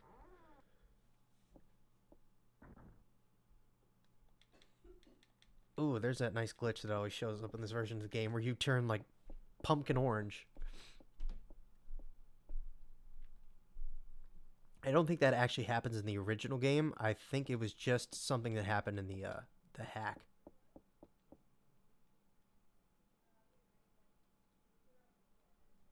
Alright, we want to go up here. Grab the rock. Yeah, the Clock Tower HVGN episode. That is a pretty good one. But no, I've stumbled upon a ton of games through those like 10-minute Super Famicom compilations. All right, here we go. Oh no! Break the wall open. She's just gonna break that wall open with a rock. Actually, I gotta go back inside briefly so I can set off the trigger that will allow us to drown one of our friends.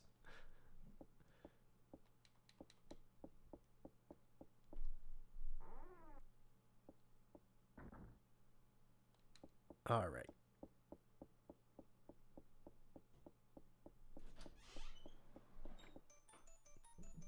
All right. Now that the music is cued, we can get everything going.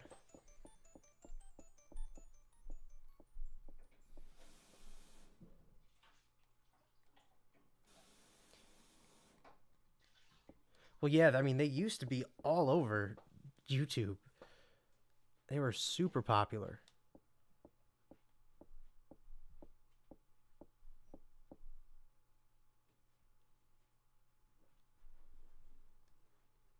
Alrighty.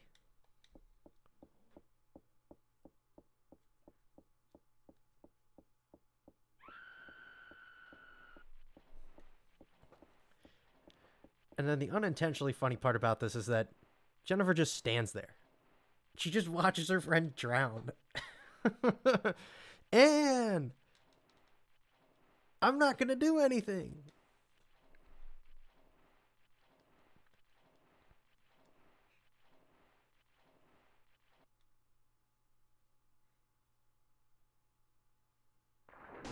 And then that's pretty damn good right there.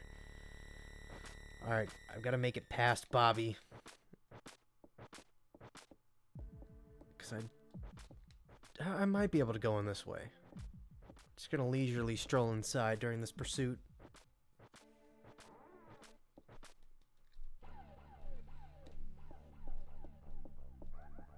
They didn't fix the little bit of slowdown in here, but that's alright.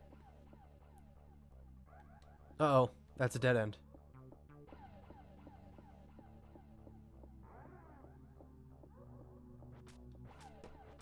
Alright, well, let's see.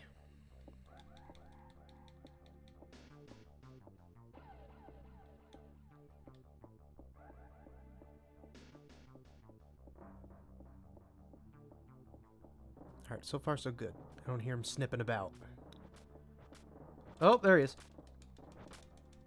I hope I'm mashing the right button. Good. Just push that fucker over.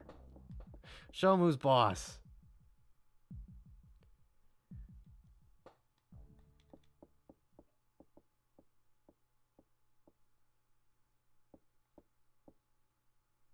I might have lost him. I wonder if they've changed that. Ooh, spooky eye show back up. If you can lose him easier in this game.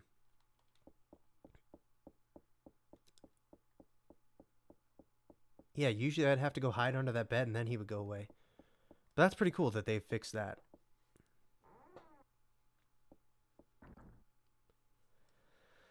Alright, and then we end up in the main hall here, and we want to go all the way over to this end.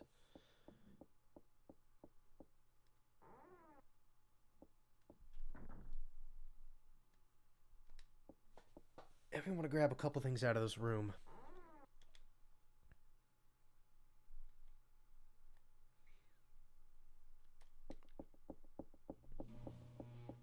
We want to grab the ham out of here in case we get thrown in the jail. I actually thought this was going to be a different room. So I think I now have to go upstairs and grab some stuff, then come back down here. But the biggest improvement they made in this version of, in this hack of Clock Tower that made me want to try it the most was that they allow you to run upstairs.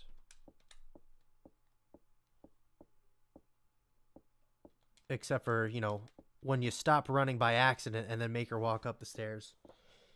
Wonderful. Yeah, there's a possibility I couldn't hear him snipping because it's in the one stereo field. I think they did speed up the animation of her walking up those stairs regardless. But you can run up them, I swear. And that makes this version a little more tolerable than the first. And I'm not even sure that you were able to do that in the actual PS1 version. I think you were still only able to walk up the stairs.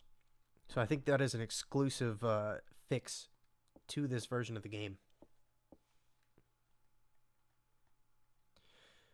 Okay, first we need the insecticide. And then we need to come over here and attempt to climb up this. I almost said incesticide. As a huge Nirvana fan, they have ruined the word insecticide for me. I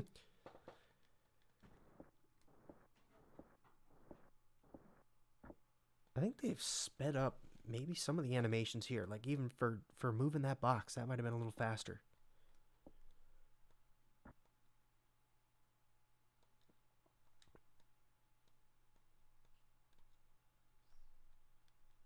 I have to admit, this is a game that does not translate well to a live stream.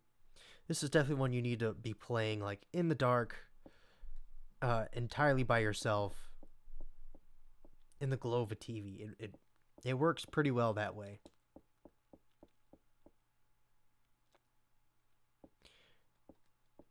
All right, we want to look up here.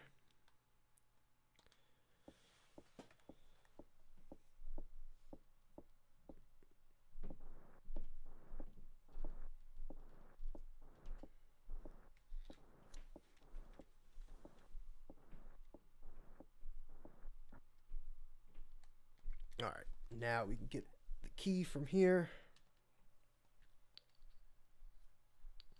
Head downstairs, get the key, get the gold key from the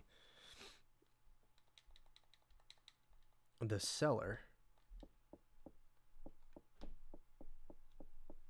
And get to the meat of the game.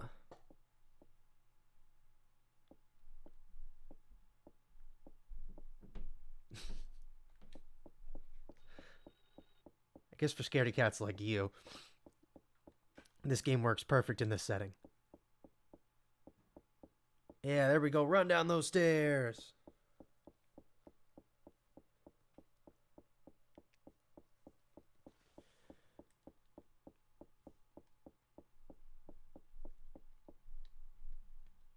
All right.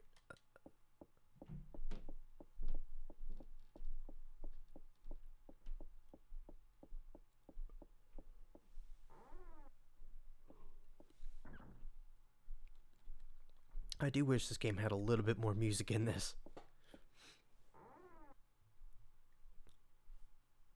Just a little bit more, like some more ambient type stuff.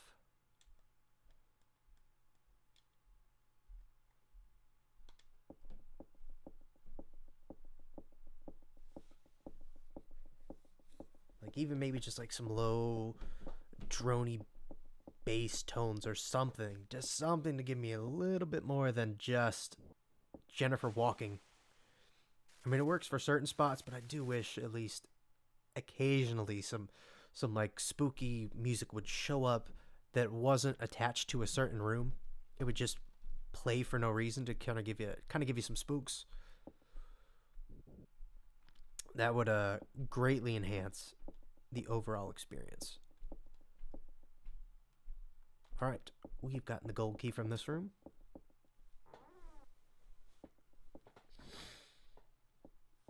And we can walk on down the hall.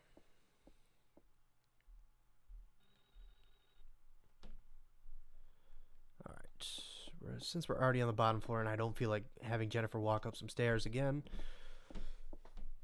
we'll start on the bottom of the West Wing.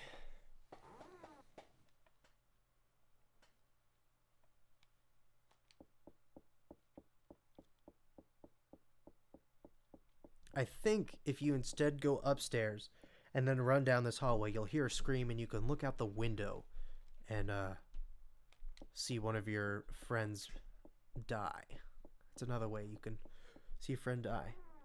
But I think I am going to play through this entirely because it's pretty short. You could probably get through this game in about 45 minutes. But first, here's a really nice update for this version of the game.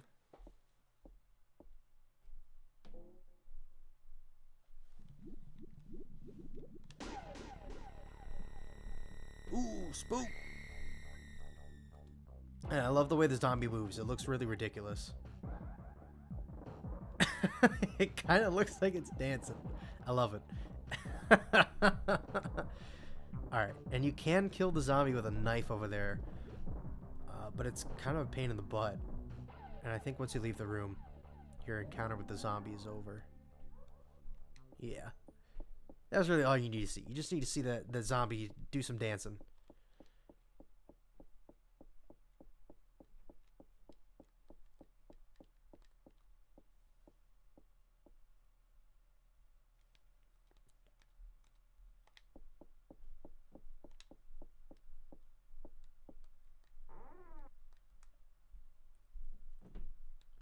Okay, what we do want to do is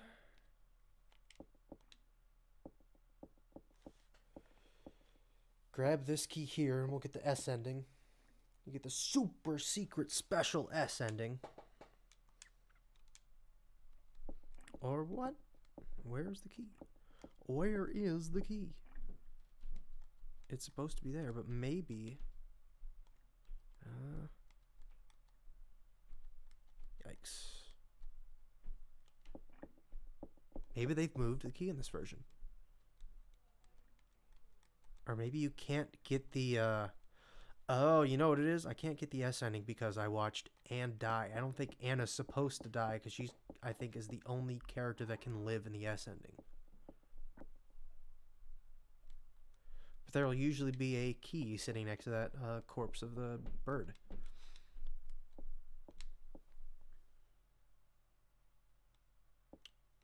Okay, that door's locked.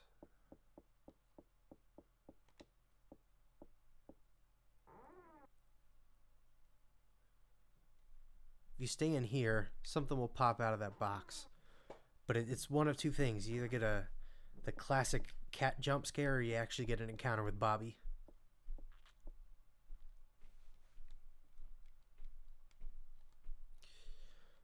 We don't want to go in there because I think that's just going to take me back out to the other hallway. But what we need to do is figure out what other rooms are on this floor before we head upstairs.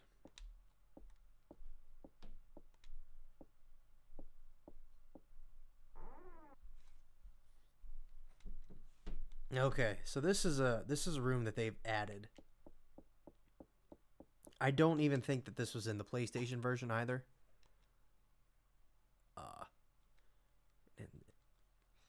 But in the original version of Clock Tower, there was always an extra room that was locked that you could never get into. So I think they were just like, let's just make an extra room that's all messed up and throw it into the game.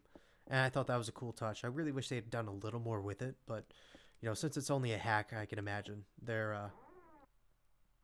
had their limitations. Okay, there's nothing really important in this room, but there's a fantastic scare in this room if you're being chased. That shows up in the review of this game. And actually, prior to that review, I had no idea that could happen. I really didn't.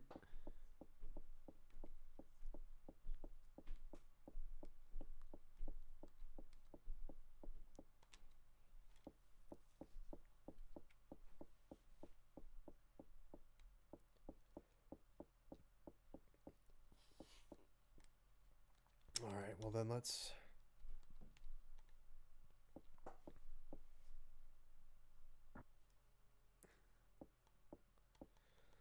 go get our revelation for the game.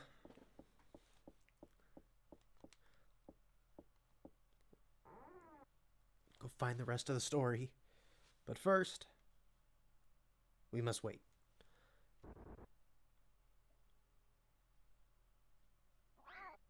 Oh, we just got the cat. I want to say 9 times out of 10, it is usually Bobby that is in there.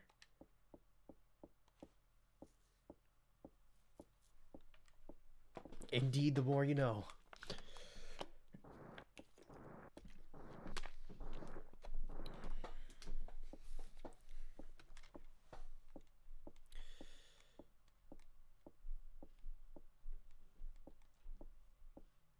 There's another thing I don't quite like is that she's got to investigate the wall after she moves it before I can pick this 2x4 up and break the wall.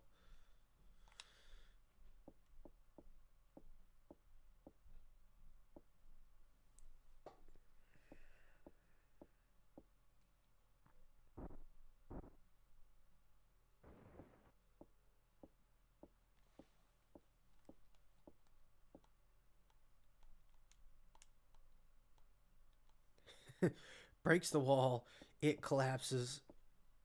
She walks away, then realizes, oh, there's a room. Whoa, there's nothing in here. Oh, let's see. I'm going to have to investigate, but I think... well, usually you should find out some serious story beats in this room. But I think, again, because I let Anne die, and she's the only one that lives in this special ending, that maybe that stuff doesn't show up. That's crazy. Wow, I didn't know that.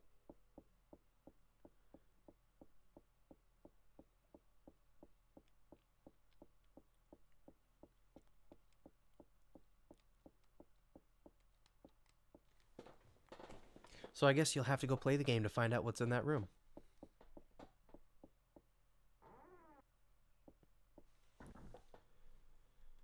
All right.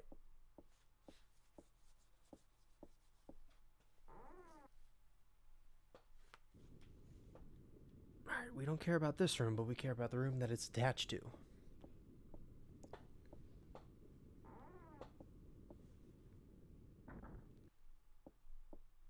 All right, now there are one of two things that can happen in this room.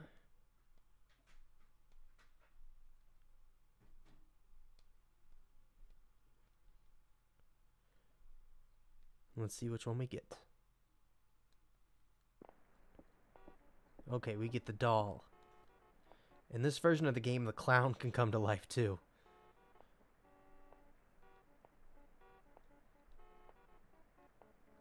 And the clown is infinitely more creepy.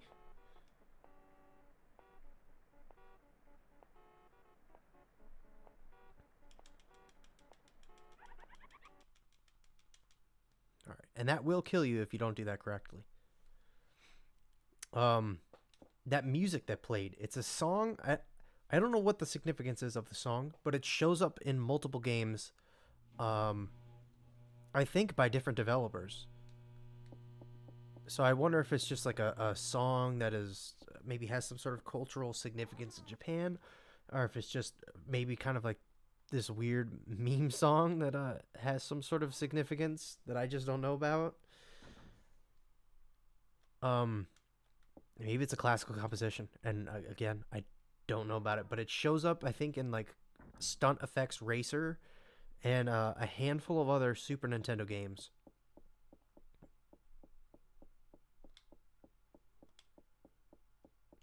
Alright, find out what's at the end of the hall. Here, I think I know what it is. Yeah. The less we stay in here, the better.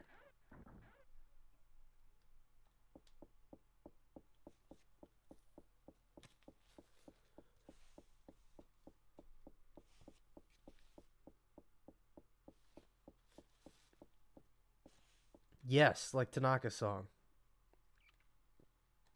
That just appears in random places in Nintendo stuff.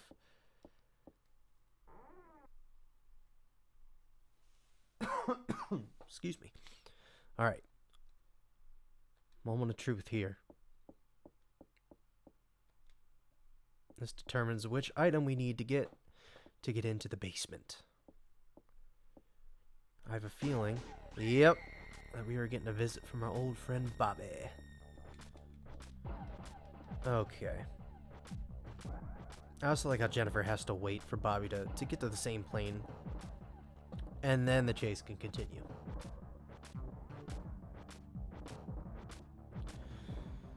Alrighty.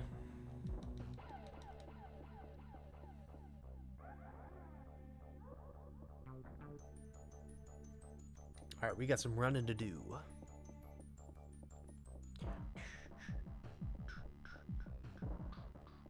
Actually, that's where we want to go.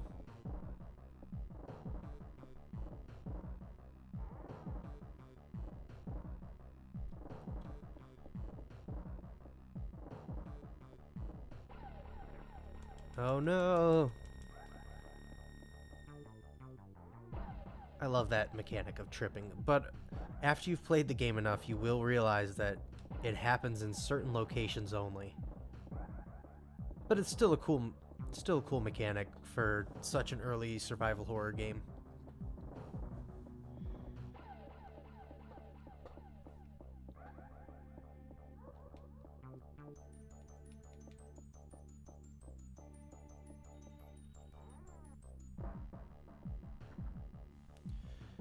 Alrighty.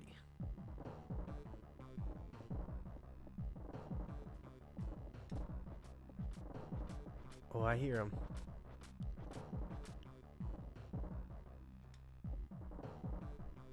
And if you don't kill that bird, the bird rats you out.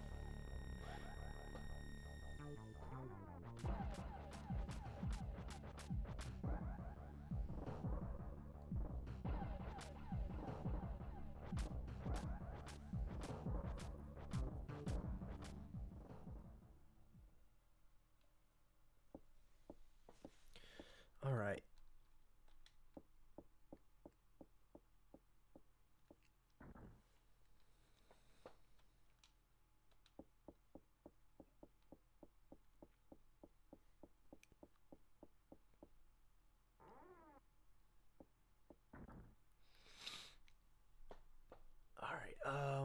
We need to...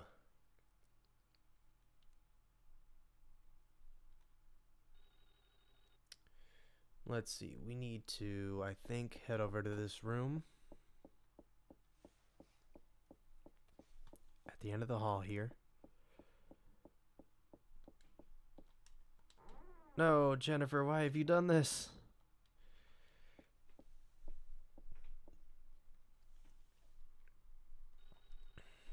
Actually, I need to go to the ceremony room first before I head in there.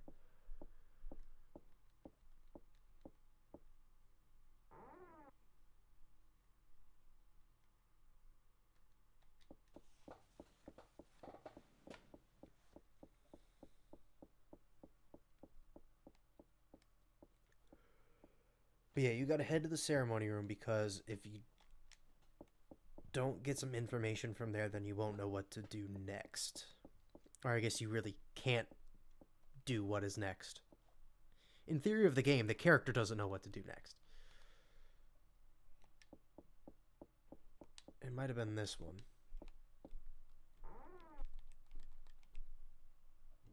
Nope.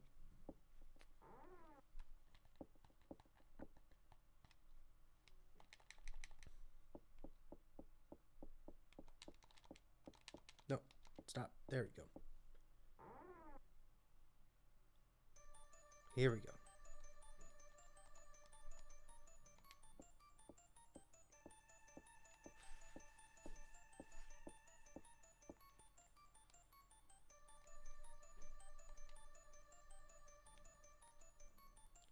Time will cause adherence.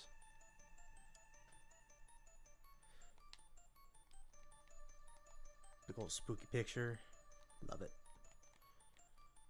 Don't really need to search the vase.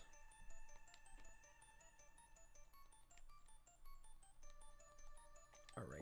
I think we've met the qualifications to go back to that room. Or actually, I think the library is on this floor.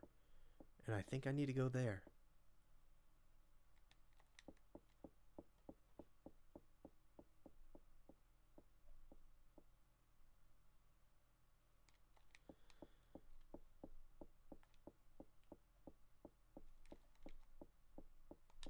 Let's check it out.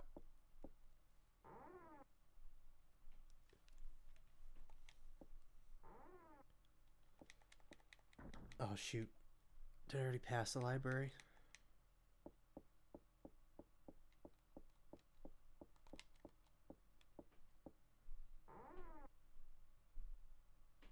No. So what's on this shelf? Lots of technical books.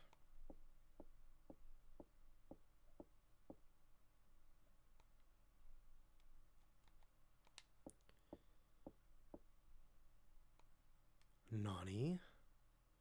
Slip of paper in this book. Hold the demon idol with great care.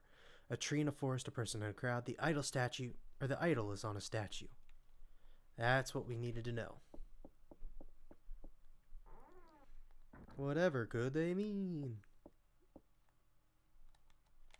This is kind of nice, because when you do have to get the idol statue, you're never usually this close to it.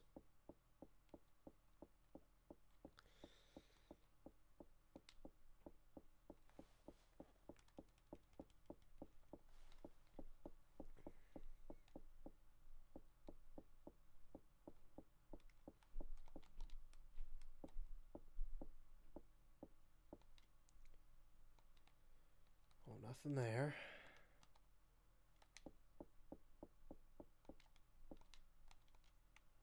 There we go.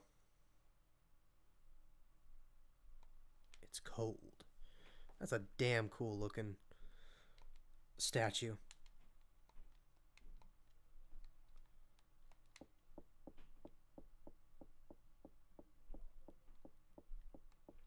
Alright, now we need to go back down here. We've got the makeup. Alright, we've got the perfume. We've got the outfit. I think we have everything we need.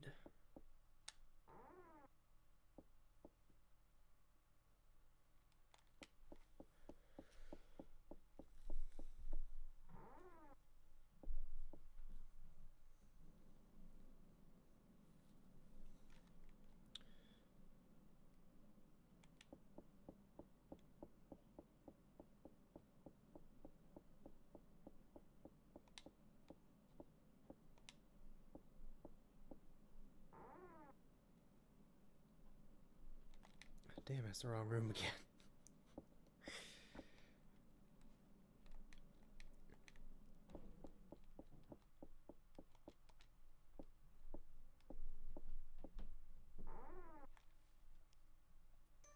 Alright, here we go. And what we need to do is use our newly acquired demon idol.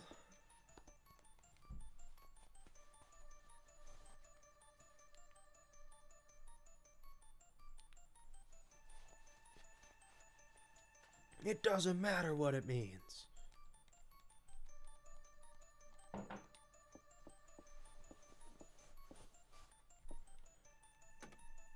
There we go.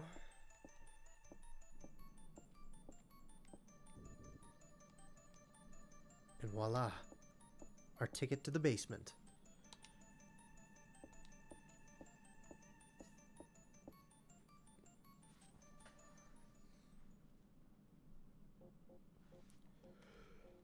Alright, we're in the home stretch.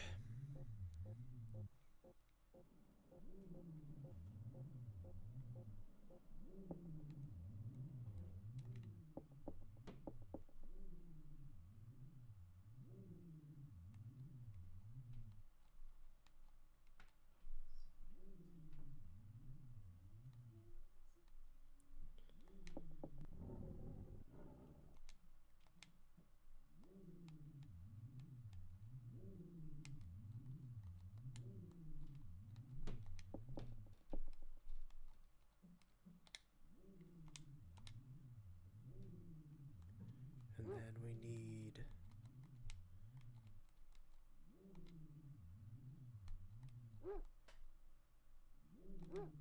Now we can go past the dog.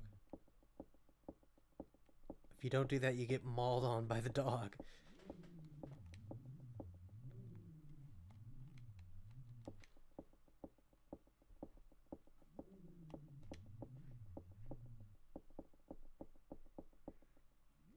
And this is important. You have to see this friend die.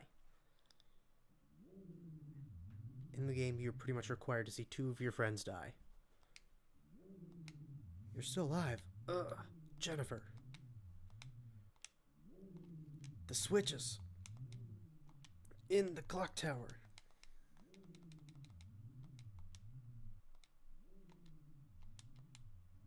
Lot. Don't leave me alone. I'm a little late for that.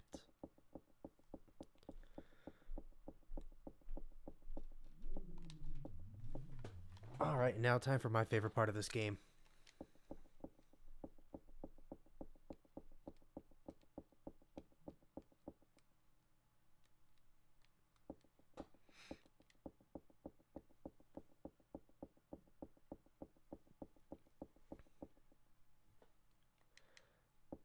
I can remember seeing... I can vividly remember getting to this part of the game on my first playthrough and being like, what the fuck? Audibly saying that out loud and having my mind blown because I really wasn't ready for what was going to happen.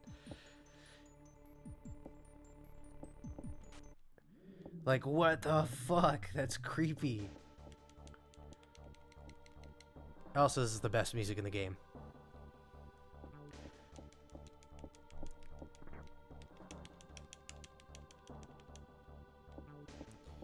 We gotta deal with mashed potato baby.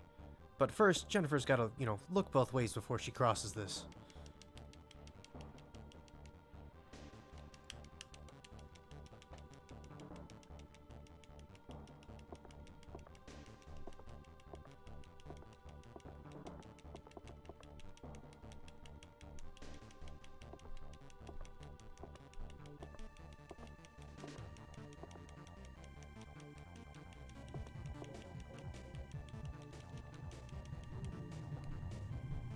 Burn that sucker.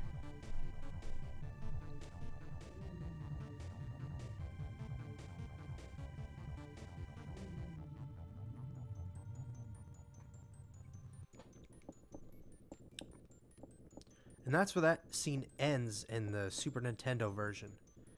But that is not how it ends in this version.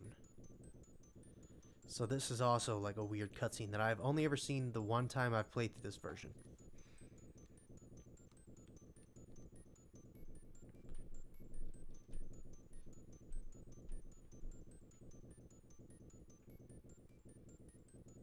That's pretty creepy.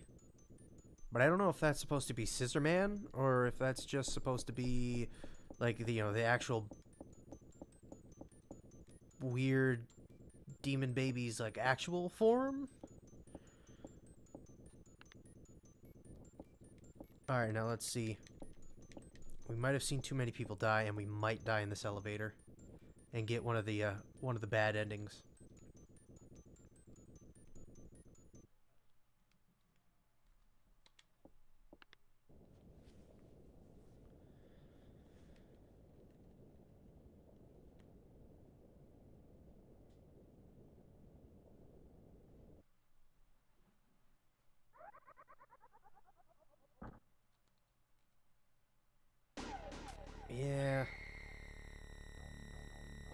yeah.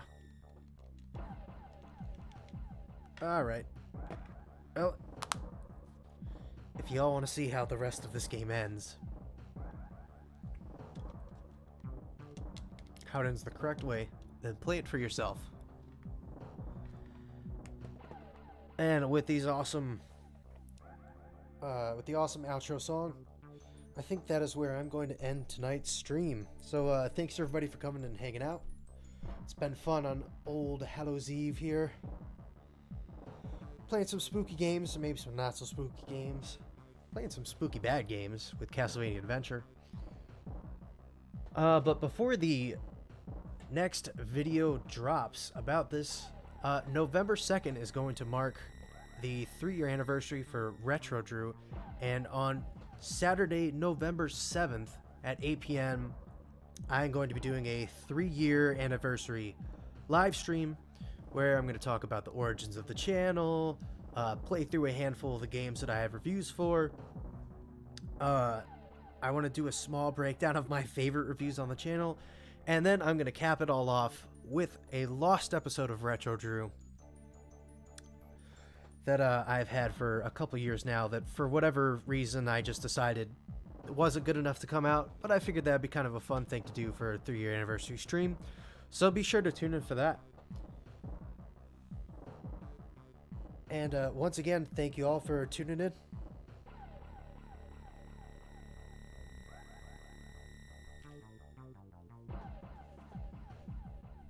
And I guess, of course, happy Halloween, everybody.